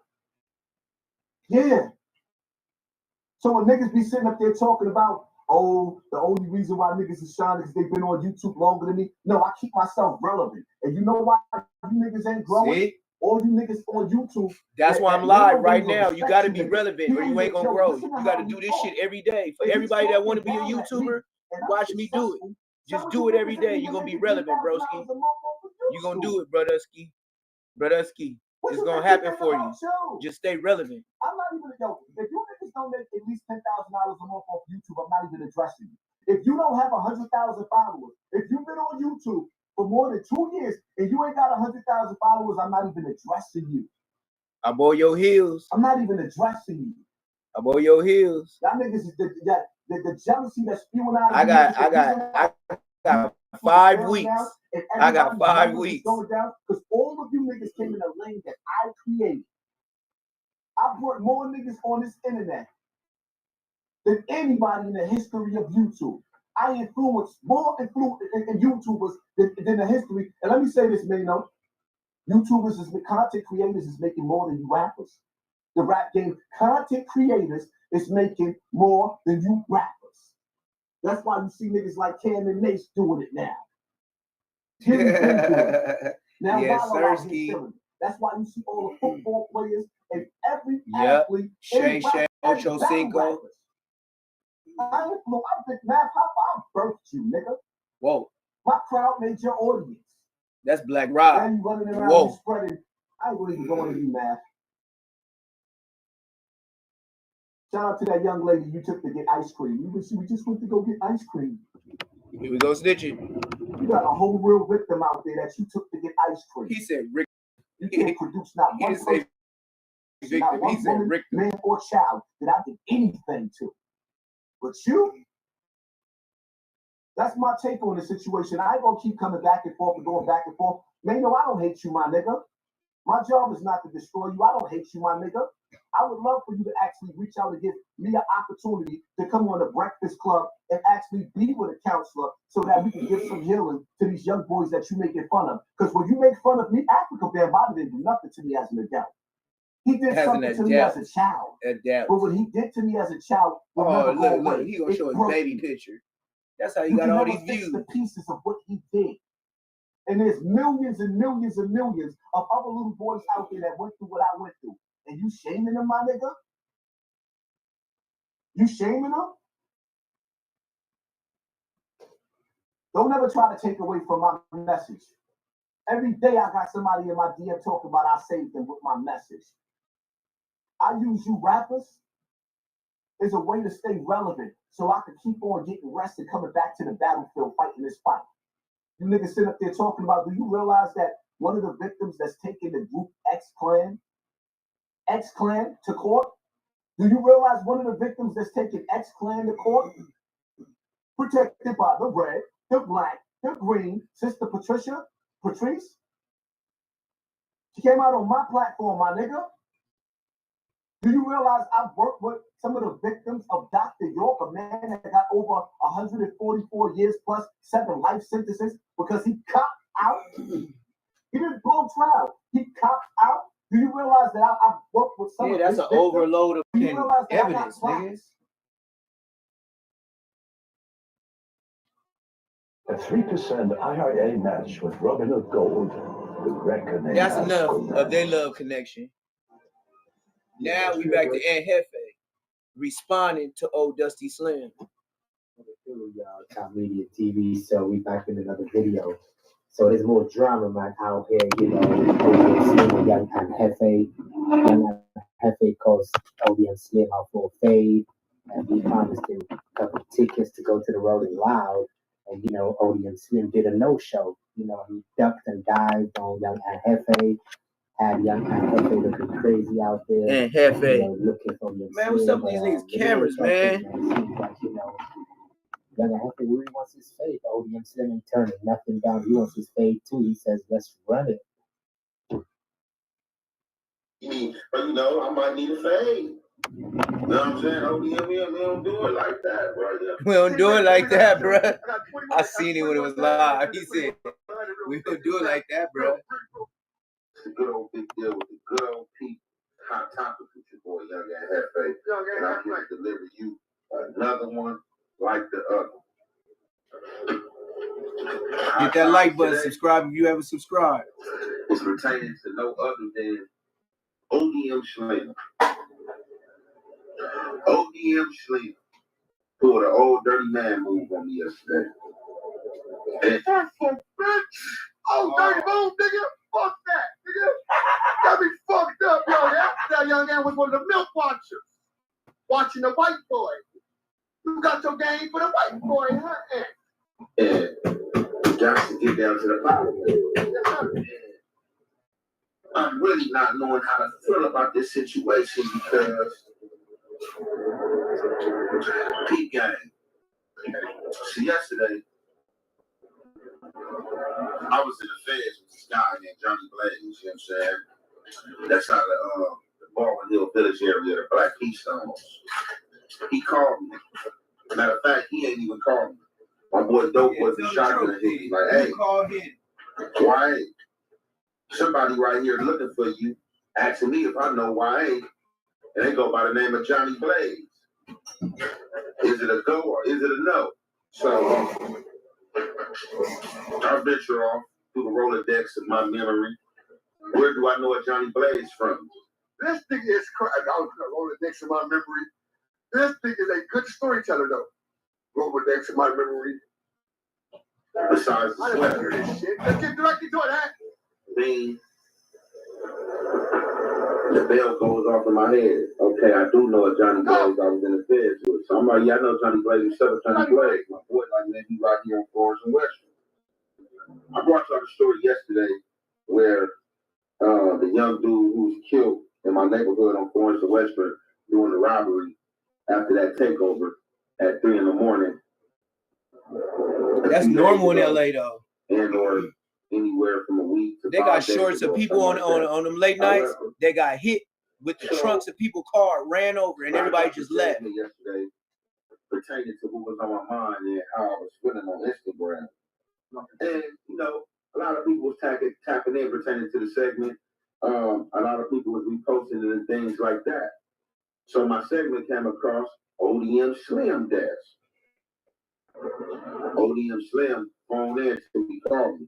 What's up, bro? What you got going on? What you doing? Ooh. Oh man, I ain't know nothing. I'm chilling, man. You know, I'm on my way about to look at his face. To my little spot, you know, and handle some little business. He ready for a cucumber. Look at cucumber mouth. Bro, what's up, bro? You know it's all up in there. You know it's the gay. What's the little festival they got out here? Looking zesty. I got my tickets to Rolling Live. I'm going to Rolling Live, bro. You know, you can tap in with some of the bros. You know, people got tickets to Rolling Live. You know, tap in with Whoop Whoop. They got some tickets. They telling all that. They got a big deal. You would tell him? God damn, you gotta tell every fucking word for word. Yeah, if you did it to him, you come on, man. Come on, he did it to you, you would have told the same. So ODM Slim say this. I'm like, look, ODM Slim, I'm not about to call nobody for no Rolling Loud ticket. I'm not about to call nobody, you know what I'm saying, asking for a ticket, you know what I'm saying, or anything like that, because I feel like if these people got these tickets and if they got enough to where it can go around or they can get one out that will bring me to. So, if you want to order the big... So I got the ticket. I never said I said I was going to get the tickets. I'm going to go get them. He never met up with him. He said, meet us at Rolling Loud. I'm a nigga with my ticket already. I'm outside the whole time. I didn't get in till 9:30. Nigga, I could have been in at 4. What? Stop whining. I'm waiting on 80 the whole time. All this explaining. But other 2 niggas. For these 2 niggas. And they informed us that no, they tickets in the front. We finally got home to it. We get to security. I don't know what them days went. Somebody else came and got them. What? So we did took mine off, slid across the machine, passed to him, and I walked off. Just like that. Boom. Why your voice so high? Sometimes T-Fly got in, everybody get in. One thing I always knew about the homies, when a nigga voice get loud like, yeah, I'm just telling y'all the truth. You ain't telling the truth, nigga. You a goddamn lie, nigga. You putting the sauce on the hot dog, nigga. That's how it happened. It happened nothing other than that. Hey, this, fuck this up. All of us. I go out my way, take this shower, freshen myself up. You know what I'm saying? Go inside the wardrobe, pull some things out. You know what I'm saying? Fresh. To wear. I get dressed As I'm getting dressed, I hit ODM Slim. Hey, everything good? Oh, yeah, everything's still good. You know what I'm saying? Are you sure? About this time, show I'm on my way to go. This time, let's back up a little bit. So when he asked me, I had everything straight. I'm like, yeah, because this time is 7 o'clock. It's 7 o'clock now. And he said, I'm gonna be there at 7. Act going out at 7. Yeah, don't do that. And he said, I'm gonna be there at 7. Now, AD they got their own little shit going. They coming through. They going through like VIP type shit, right? They coming through at 7. So I'm thinking, at 7 is that Young Barry Gordy will get the things. Young Barry Gordy jumped on the car ready. He jumped in his own car. Say that. He jumped in somebody else's car. He riding around in somebody else's car the whole time. Whoa. Until AD finally answers and said, hey, the ticket's up front. Whoa. That's where it was not a no bueno. Whoa. And you didn't tell him. You didn't tell Aunt Hefe it was no bueno. Come on, man. Now you want to say it in Spanish. Now you want to say it in Spanish because you know comprende, nigga. No comprende ass nigga. Yeah, you need to pick the tickets up right now. I'm like, all right, for sure. So as I finish getting dressed, do everything, freshen up, and I'm sitting around the house, I twist me one up, I get the smoking, I still don't hear him about 2-3 hours and we're fast. So then I phone in one of my other partners, hey bro, pull up, you know what I'm saying? My partner, we pull up, we get a traffic, you know what I'm saying? We end up like a little hookah lounge, you know what I'm saying? We blowing, we chilling. I'm still waiting for ODM Slim. Hit ODM Slim. Is that a yay or nay? Now, I'm not getting no response from ODM Slim. I like this. Listen, I'm looking at the timeline. 2:11. It's a good timeline. Now, mind you, I got my ticket the day before.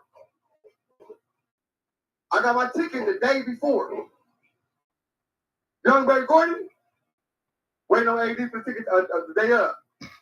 So when I figured that out, I said we asked him for another one for Young Barry the day up, right? So I didn't. All right. So yeah, man, it's a boom. Now listen. All right, the first one he say, who AD? I said, AD said, well, it's cool. He said, when is over? What time is over? I said, 11 p.m. Oh, it's shit tonight?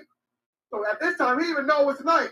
This is at 7. This was at 5 o'clock. He didn't even know it was today. I'm like, yeah, it's all day. You know what I'm saying? He just picked up about to meet him this week. And I know for personal, because I've worked with him for the last 4 years. And I know I worked with him for the last 4 years in different positions. That's why even Smack came that, oh, he was at Rolling Loud. I worked with him for the last 4 years. And I know all the things are card only. I'm so faded already. Then I'm like, I got an hour. And like 25 hours, like 30 minutes. So I got like 9:25-ish type shit. I had an hour. So when LN hit me, nigga, or on live, he probably seen it on live. That's what probably text me. I'm on live before. I don't see it till I drop the line. You know what I mean? Shut the line down. And then see your shit. Like, oh shit. His voice is, man, he lied. It's late in the game now. We ain't got number 30. All right, do this. Log into YouTube, and what do I see? Still.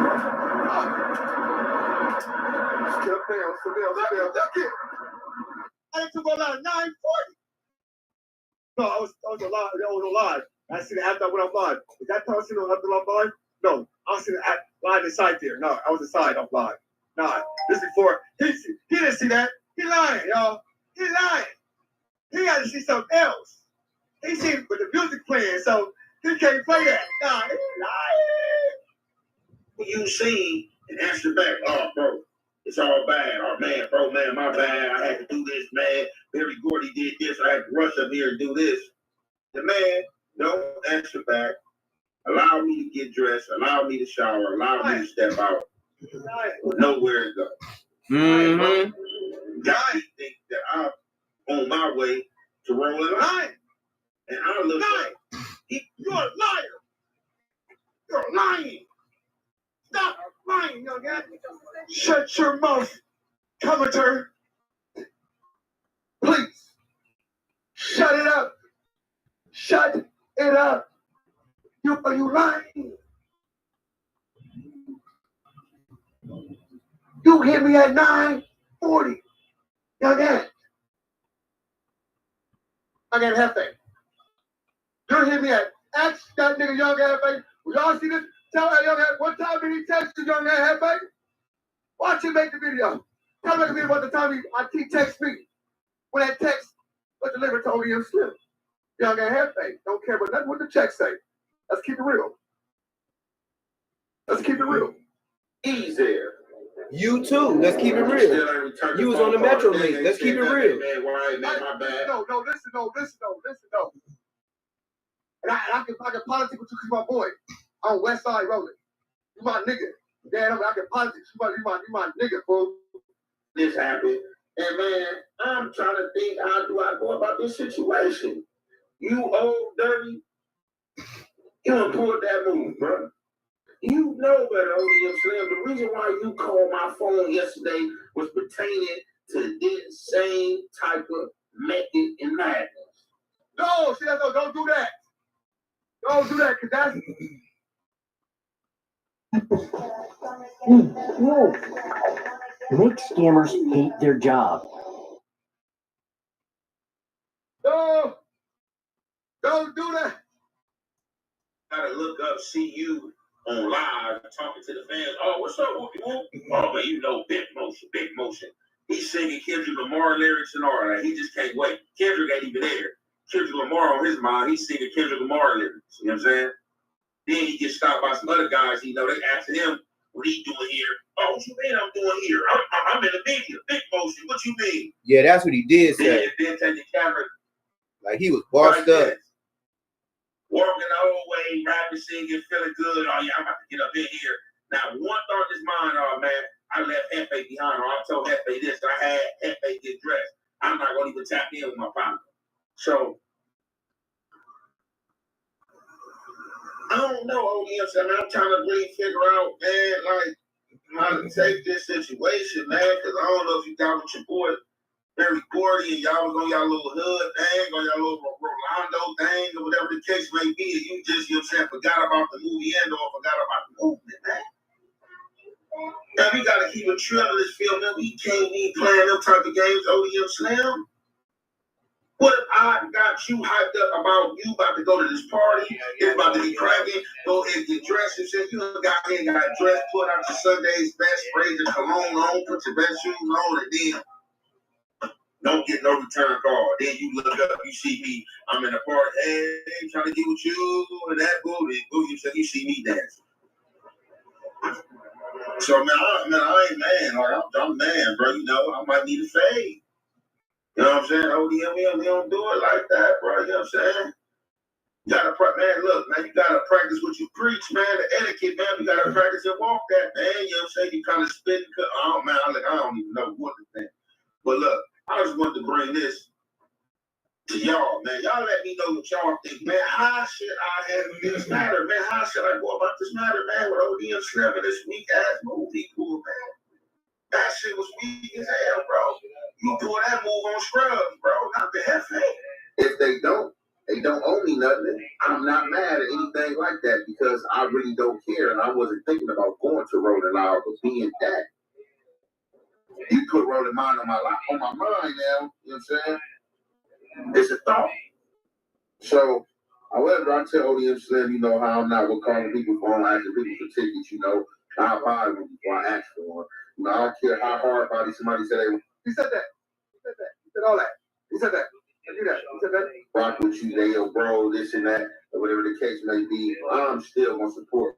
First and foremost, I'll buy a ticket before I ask for one for free. I don't care how close we is. That's just how I get down. Or how close I think we is, or you say we are.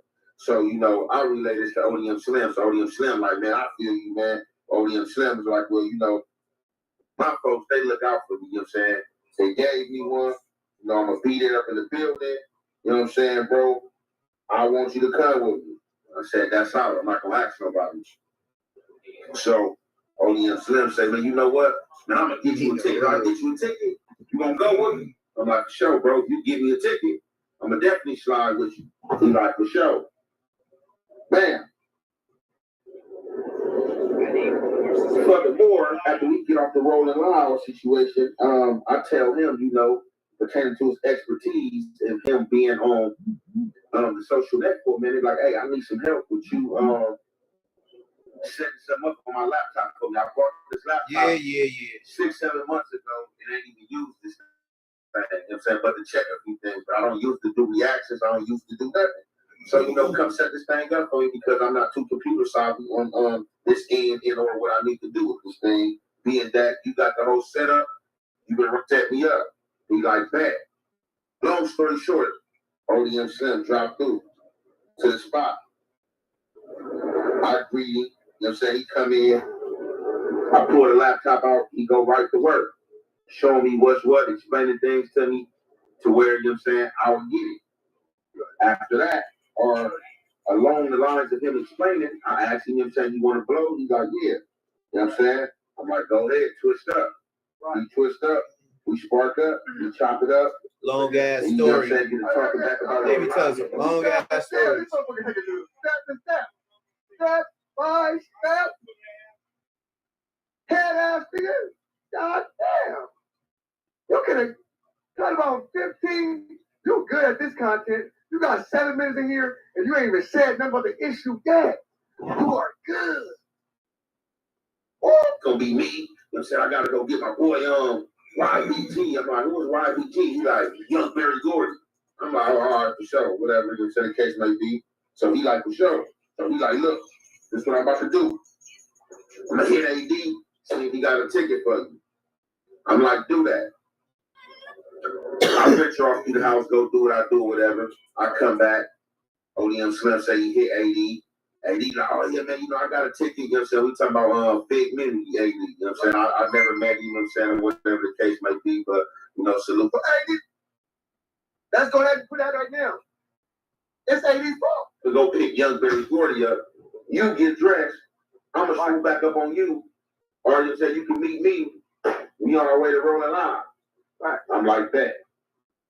So instead of following my first mind and saying F Rolling Loud, you shouldn't have Rolling Loud or anything like that. You know what I'm saying? I ain't got me performing. I was like, oh, he said that. He said, nigga, Rolling Loud in LA. Nigga, I ain't performing.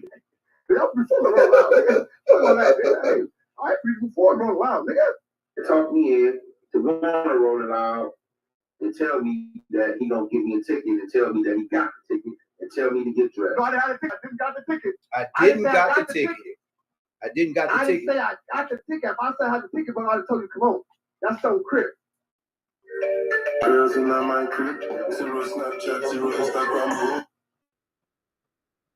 I guarantee you, if I sat down and interviewed Lil Yachty, saying, I don't know if y'all seen this. Icons in black culture. BLM? Because you want to be so black power? BLM is Clip that. BLM was literally a scam. They had bought mansions, and you probably wouldn't know anything about it. They don't care about black people. They follow black I do care about black people. You sure about that? You sure about that?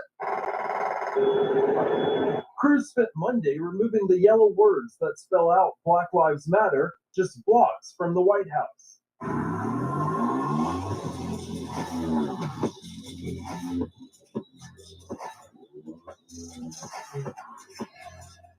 This video is brought to you by TatumStore.com. TatumStore.com. Come on, man. What's up with all these infomercials, man? Come on, man. Get to the shit, man. Let's get into this. Let's go to Lil Yachty. I want y'all to see this in Lil Yachty because when Lil Yachty said, y'all cool with it. When Brandon said, I'm a chucking and jogging for the white man. You shouldn't have an ounce of respect for anybody claiming Black Lives Matter at this point when they don't give a flying flip about black police officers. They don't care about black conservatives. They care nothing about black people in the hood. They don't even raise money for people in the hood. They don't care about black men who are out here doing the right thing, that need a hand up, that need help out. How many businesses have they gave these billions of dollars to? How many black businesses have they sustained during the shutdown? None. How much money went to George Floyd's family that they raised after his death? None. How many went to any of these people? They have done nothing. but sit around and bash people as a racist, domestic terrorist organization. That's how I look at them. If you don't want people to not like you, get your stuff together and start. Now this dude is a cop, and he talking about Black Lives Matter, how they finessed the whole black culture, took the bag and ran, didn't set up nothing but a headquarters for the Treasury. People in this country, or shut your freaking mouth. Roll the clip. You spent $100,000 on a trip to Disney World. How much have you spent on charitable causes this year? We'll start cooking pancakes. What is it technically just started? So this year, I mean, like, it's hard to. What about last year? Well, last year, you know, it's like it's hard to gauge. All right. So what about the year before last year? Oh, well, that year, that's a good year. Yeah, it's just blurry. I've been doing so much. BLM? Since you want to be so black power? BLM is a scam. What's that? BLM was literally a scam. They had bought mansions, and you probably wouldn't know anything about it because you don't care about black people. Follow black I do care about black people. Look at my chocolate. It's a disguise. I think I'm literally. He said that's a disguise. He just put her on blast. Because you have all white. You using your black skin, Oh. but you are white. Look at her house. I do have a gay. So I also and gay? I don't know. Hold on. Now I gotta speak on this. I looked into some different stuff. He just put the girl on blast that she lives like a white girl in black skin. Check out her hair, her Martha Stewart pottery in the background. Now, I got 3 sisters, family members, homegirls, and relatives. I ain't never seen this type of pottery in a black woman's home. Let's rewind. Trip to Disney World. How much have you spent on charitable causes this year? We'll start cooking pancakes. I mean, what is it technically just started? So this year, I mean, like, it's hard to. What about last year? Well, last year, you know, it's like it's hard to gauge. All right. So what about the year before last year? Oh, well, that year, that's a good year. Yeah, it's just blurry. I'll be doing so much. BLM? Since you want to be so black power? BLM is a scam. What's that? BLM was literally a scam. They had bought mansions, and you probably wouldn't know anything about it because you don't care about black people. Follow black I do care about black people. Look at my chocolate. He just said you don't even follow black people. Rewind. Yeah, scam. They had bought mansions, and you probably wouldn't know anything about it because you don't care about black people. Follow black I do care about black people. Look at my He said you don't follow black news. It's a disguise.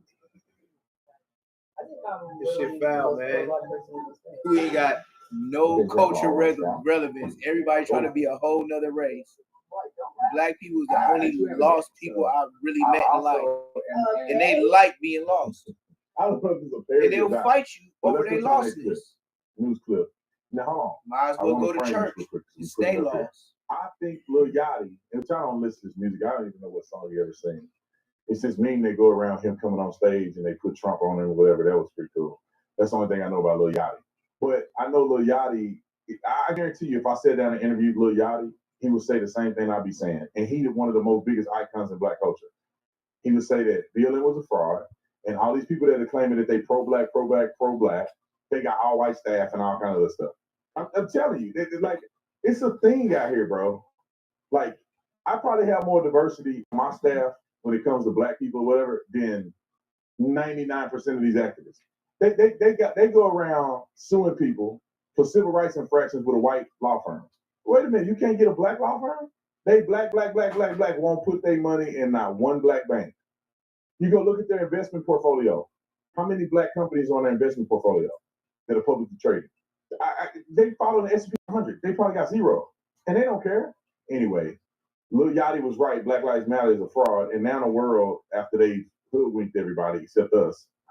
New released tax filings show exactly how Black Lives Matter spent their donation money. William Lajeunesse has been digging through it all. What do you have for us, William? Well, Stuart, here you have an $80 million foundation. Last year, they had 0 board meetings and 1 board member. So that's not oversight. But the scrutiny is over Late night, use get of right. donor money to hire friends and family. So 3 expenses stand out. BLM gave almost $1 million to Damon Turner, They the fired father of the co-founders, Patrice Cullors' child, to produce live events. $840,000 went to her brother, Paul, for security. Cullors also admits hiring her mother and sister to work at BLM's LA mansion. You ain't getting none of this. I think it's important that people understand that while my brother is the head of security and my mom and sister did work at the property, it's not like I literally, opened up the bank accounts and was like, I'm bringing all my family and friends in. Folks had skill sets. BLM also paid Shaloma Bowers $2.1 million for consulting. Them is the faces of Black Lives Matter. Others now serve on the board. BLM spent $1.2 million lobbying to impeach President Trump and eliminate bail. Cullors spent $73,000 on a private jet and used the LA mansion to eliminate bail. Hold on, I gotta run this back. This is facts. These niggas spent 1.something million to eliminate bail.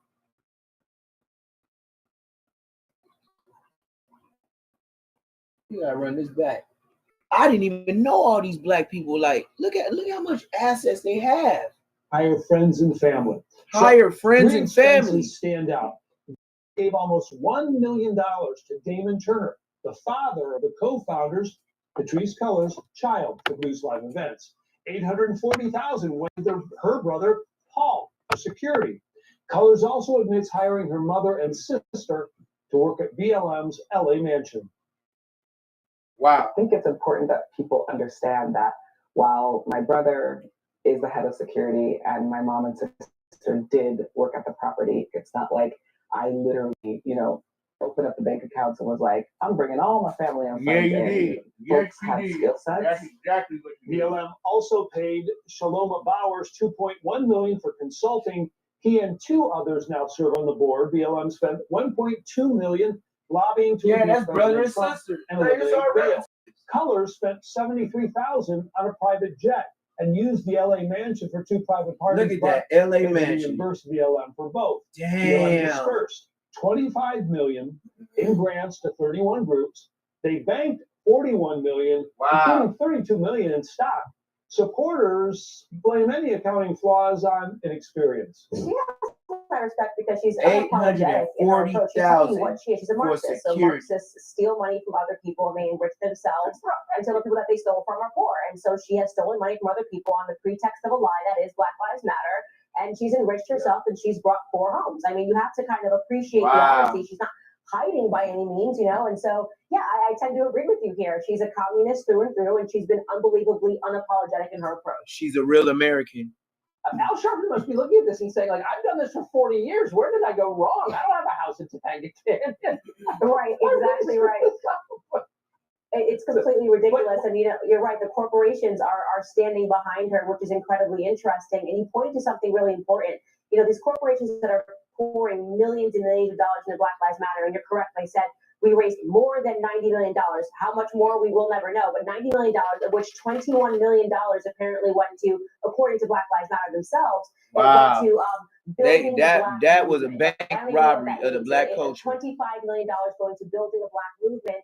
Apparently, the Black movement was Patrice moving herself, a Black woman moving herself into other areas of the communities, people that she claims are oppressing Black Americans. She's fearful of white people. White people are so bad. Well, why doesn't she want to live amongst Black people? Why is she choosing to move herself into an all-white neighborhood? These are important questions. They are. It's Topanga Canyon, not Riverside County. Really quickly, the looting that we're seeing. Hey, what's the deal? What's the deal? Was just reflexive. This police shooting does sound like it raises questions of the competence of the police officer and what's going on in the Minneapolis Police Department. Maybe they lowered the standards. Maybe there aren't, enough cops. Who knows? We should find out, I think. But looting in immediate response to that, why would we put up with that? We should have put up with that, but the reason why we do is because the Democrats see some advantage in this, right? So right now you have a bunch of criminals that love Black Lives Matter organization. They love when a Black person dies, and we don't know what the reasons are, what happened, but it signals to them that they are now allowed to run into the streets and grab whatever they want, whether it's from Target, whether it's from Walmart. And what's remarkable also is that these corporations are standing behind Black Lives Matter, right? They're pouring money into these corporations. And I remember most notably during the George Floyd riots, Target even came out and said, we don't even care that we were riot looted because we just stand with Black Lives Matter. That's not a normal thing for a corporation to do when it's losing money. So that means that a corporation must be getting something else, right? What is it? What are they investing in when they invest in the lie that is Black Lives Matter? What is the return? I think Josh Hawley alluded to it in the previous segment, and I think you're onto something when you say that the corporations seek to control this country. They're willing to give up money. They're willing to let their stores be rioted and looted because they see something bigger that they're gaining from these riots and these lootings and these lies, and that is control over this country. It's power and it's sinister. And look at what they're doing now. They're getting rid of it. Roll it. Crews spent Monday removing the yellow words that spell out Black Lives Matter just blocks from the White House. I think residents trust my judgment. DC's Mayor Muriel Bowser ordered the removal under a threat from Congress. Georgia Republican Congressman Andrew Clyde introduced a bill forcing the mayor to rename Black Lives Matter Plaza, or Congress would withhold federal funding from the district. We have bigger. Flexed by President Trump and his allies, Crews are working to dismantle the Black Lives Matter Plaza near the White House. My nigga, lawmakers had been Lamont Johnson. withhold funding from Washington. Bring your head here, boy. DC did not get This rid the of PC the podcast. This bitch nigga got one subscriber. Get your bitch ass out of here. Of George Floyd. An artist who worked on it said it was meant to be inspirational. And make sure you hit that subscribe when I kick your ass out the door. You know, boot to butt when the door open and mush you in the face. Hit the subscribe on your way out the door. Mark ass nigga. It's very physical. Even when we painted it before it was made a permanent space, all these things weren't here, like the physical parts, the cobblestone and all of that. So seeing it like literally being ripped up, it hurt. Everybody in the chat, look at Lamont Johnson. This the PC podcast. Man, I go do my background check on this nigga. This nigga got one subscriber. But anyway, his mama. You want to be an artist, they want to do that. But I think it's enough of trying to bring us up in the groups. I think all lives matter. That includes Black people. That includes gay people and trans and all that. Everybody matters. You know, maybe some people are stupid, but that don't mean they don't matter.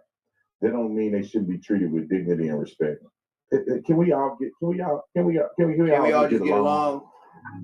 Yeah, I knew that was coming next. Only obvious. He's Black and he's a cop. We ain't doing that bullshit ass Obama music. Let's see what the police officers be talking about. I don't really even like that nigga too much. I don't know if y'all know about this, but we check him out. We are going over paperwork, but instead of discussing whether or not 1090 Jake is a snitch, I'll be telling you the story of Freddie Patterson, the troubled teen who started out with a 5-year sentence in JIT camp, and by the time he made it to Appalachian CI, as an adult, it's Florida he was all the way turned up. While Freddie's life seemed to be lost to the inside, Jake was using his stories on the outside to build what we now know today as EOS. Frederick Patterson was raised in a small town about 15 minutes from Tampa called Sefner, Florida. Brandon, Florida as well, he was in that area. He came from a large family, and most of his uncles and older male relatives Damn, they look like straight Yankees. Even some of the women in his family had done time. Look at the folks in his family. Nowhere near she looked like she on October 27, 2011, Frederick Patterson was charged with burglary of a dwelling and grand theft. At the time, he was 15 years old, but court documents still had him listed as an 8th grader. Due to his lack of education and the clear family issues that he was dealing with, the lawyers would attempt to have him deemed not competent to stand trial. However, after multiple reviews, including an expert review, he was found to be fit. On July 30th, 2012, Frederick, or Freddie as he was often called, was given credit for the time he had served and was sentenced to probation and released. On September 4th, 2012, less than 60 days from release, and while already on probation for a burglary-related offense, Freddie was charged with breaking into his neighbor's car and stealing a digital camera and a pack of cigarettes. a theft that was probably valued at around $60 total. Damn. This is what led to a violation of his probation and the 5-year sentence that he ultimately turned into a double life sentence. On November 28, 2012, Freddie arrived at the Central Florida Reception Center. As we've heard from Jake before, the Florida youth offender system seems to be a recruiting ground for prison gangs, which is where the legendary TOH comes into play. Freddie would allegedly pledge his allegiance to the Bloods and be given the name Tap Out because of his UFC fighting style and reputation for choking out his opponents in a world where most people thought a knockout was the only true way to win the fight.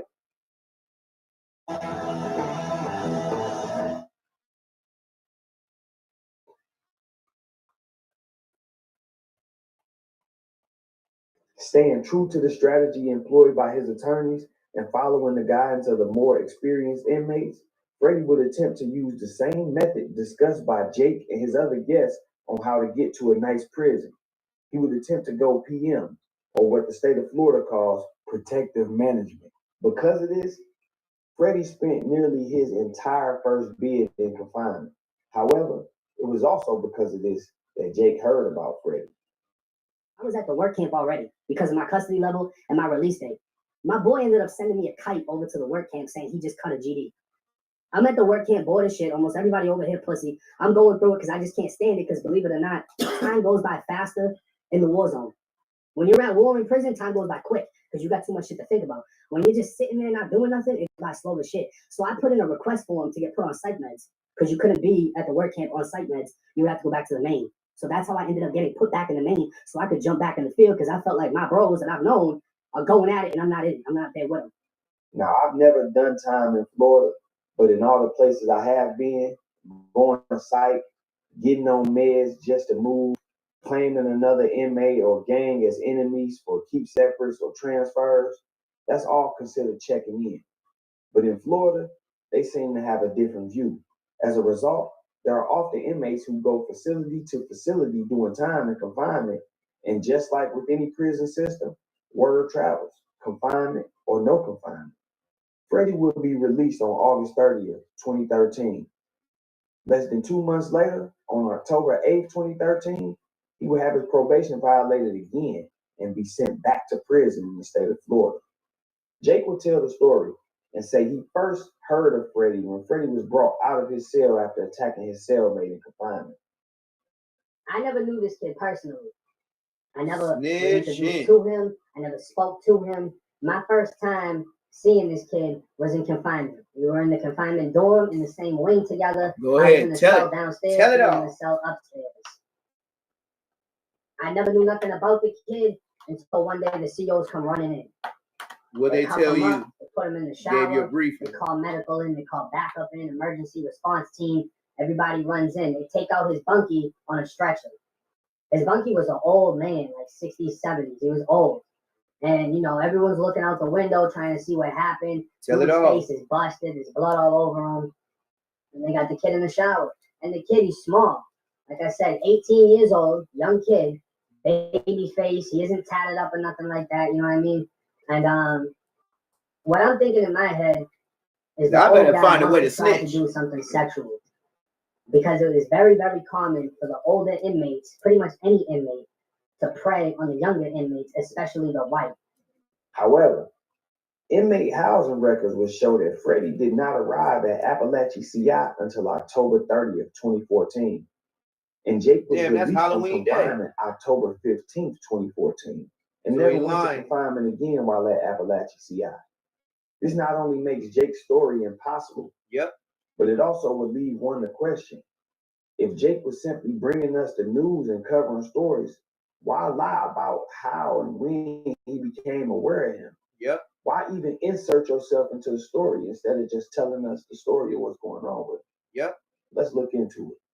Looking at the inmate housing records, we see that Freddie did a lot of moving around between facilities. During these movements, he was actually housed with some of the same inmates that Jake has brought on his platform. For instance, Jake's homie Brando, who he speaks so highly of, was housed at Lake Butler with Freddie in 2014. Not just in the same facility, but they were both on the same block, one upstairs and one downstairs. This is exactly how Jake described his first time seeing Freddie, and I believe he mixed Brando's Lake Butler encounter with the fact that he was in Appalachia at the same time as Freddie platform to bring it out and said he was there. This is Brando's paperwork as you see February 5th. RMC main unit, I block 1210. Fake this ass is Freddie's bloggers. paperwork. All these niggas be fake ass bloggers. RMC main unit, I-2108. When Jake told Freddie's story on his YouTube channel, he made Freddie sound like a victim. Specifically, he mentioned a story where the guards had spread word that Freddie was attacking elderly inmates and had intentionally put Freddie, a small white kid, in the cell with a big black adult man who appeared to be extorting Freddie for his food and possibly raping him. If you're put in the room with someone that likes that type of stuff, but you don't like this person, you don't have an option. If that person's bigger than you, if you can't fight, even if you can fight, you get knocked out, it's over with. So, I mean, that's what I assumed happened between this kid. I had to interject right here, hearing Jake use the word assuming, because his fans are always targeting people saying, you have no proof on Jake, you have no proof on Jake, just assumptions, he come with the proof. And he literally sitting here saying this guy got raped because he assumed so. But let's keep going. The COs came back in. You gotta pay attention to their words. The COs pretty much made an announcement. They told everyone, like, oh, this kid's extorting an old man for his food. So, I mean, they were trying to say the old guy told them that this kid was extorting him, taking his state trays, whatever. And a black inmate who didn't have a bunkie at the time volunteered to have the kid get put into his room. I mean, he's talking crazy. Like, he's telling the guy, like, oh, you're going to give me extra trays if I do this, da-da-da. And the guy is actually going with it because the guys were pissed off. They don't want to do paperwork. They don't want to have to call for backup. They don't want to have to write all this up. It's more work for them. So they wanted to punish the kid. What did they do? They put him in the room with the black guy. So when the COs leave the dorm and the door shuts, the electronic door, all you hear is just the walls just getting torn down. It's an eerie sound in confinement because at times it's so loud you can't think, and then at other times it's so quiet you can hear anything. And everyone was dead quiet, so we could hear the sounds of this kid getting punished by the dude that is in the room with him. This black dude was 1090 Jake getting his police on right now. You know what I mean? He got raped. I don't know what happened. Now Jake is painting the picture that the COs did something wrong to Freddie. And this is how he justifies telling on the COs and gets people to say, oh, it's okay because he's telling on COs, when the whole time he making this story up, lying on the COs. But let's keep going. This story was completely false. As I said earlier, Jake had never been in confinement with Freddie. This couldn't have been an attempt to help Freddie out on his cases, as the Department of Corrections would easily be able to disprove this account just like I did. So why would he make up a story that tarnishes Freddie's image like that? Well, if you look at Freddie's history, he has over 40 disciplinary reports. Damn. Starting in 2014 when he was moved to a primary facility from his reception unit. This includes 8 batteries on inmates and officers, possession of weapons, participating in a riot, destruction of state property, disobeying direct orders, and tattooing. Long story short, Freddie was no victim at all. Bomb, who was soon exploded in a way that would rock the entire Florida Department of Corrections. July 8th, 2013, while housed at RMC Lake Butler's I block, Freddie was allegedly cut under his eye after a dispute with a blood gang member from Tampa over his refusal to associate with another inmate.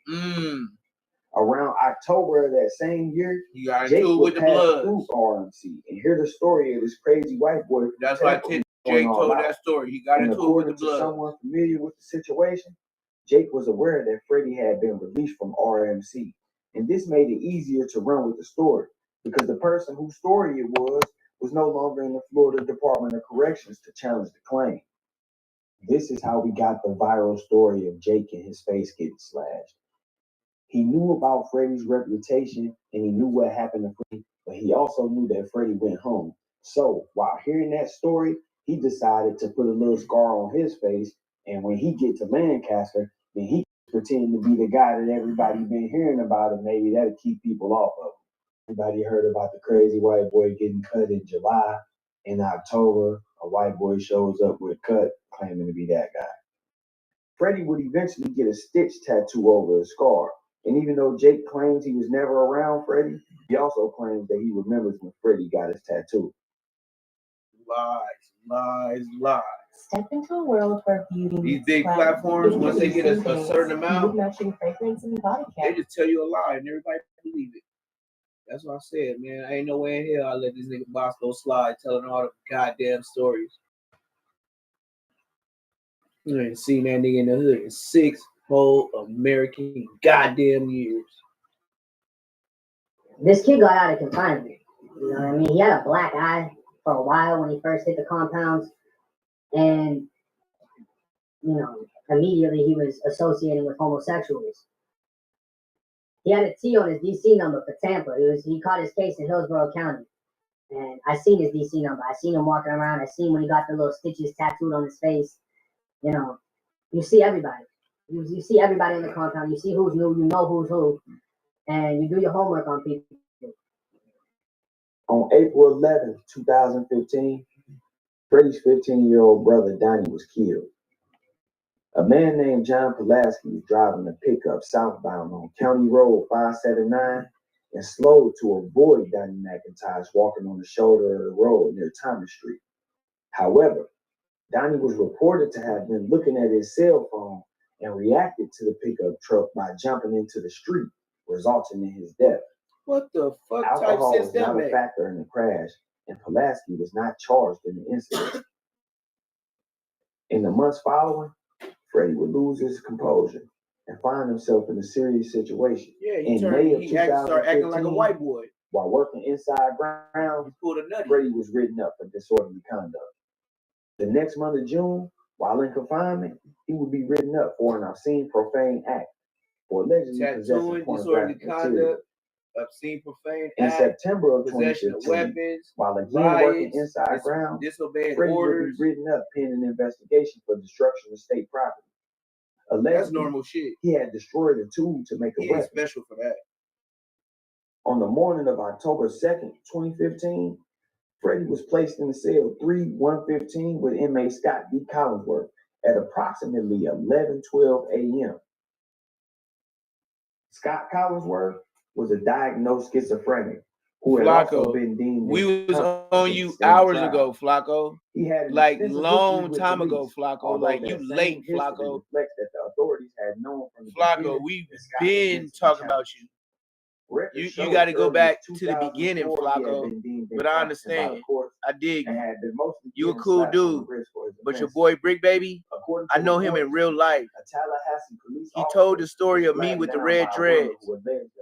And then he tried to put the gay scandal on me. Your boy is foul. Your boy is foul, Flacco. I ain't gonna lie to you, Flacco. You niggas be around some fluffy ass niggas. Them niggas, when I seen Brick Baby in the county jail, I repeat, my whole back is a hood hitter. He is not like that. Wait, oh, say so. Yeah, he didn't say all that in the county jail, Flacco. Yeah, when you go to No Jumper, tell him Neptune the Goon said it, nigga. The one that showed him how to do his hair. Then he want to talk about I'm a beautician and all that. Yeah, tell him, Flacco. Yeah, I'm glad you in here. Tell that nigga he is not like that. And Scott Collinsworth, though legally incompetent and diagnosed schizophrenic, would be sentenced to 15 years in Florida State Prison for robbery with no weapon. While in the Leon County Jail, Scott will be evaluated. Ain't this what y'all do on No Jumper anyway? Read niggas' paperwork? Yeah, I don't do that. I react to it. I don't pay for the whack 001 type things, man. I don't be worried about a nigga to go buy the paperwork to talk about. Believe me, there's enough dumb niggas in the world to react to. But what I will say on your reaction with that see-through shirt with the holes in it, Freddie and Scott Collinsworth were only zest monster.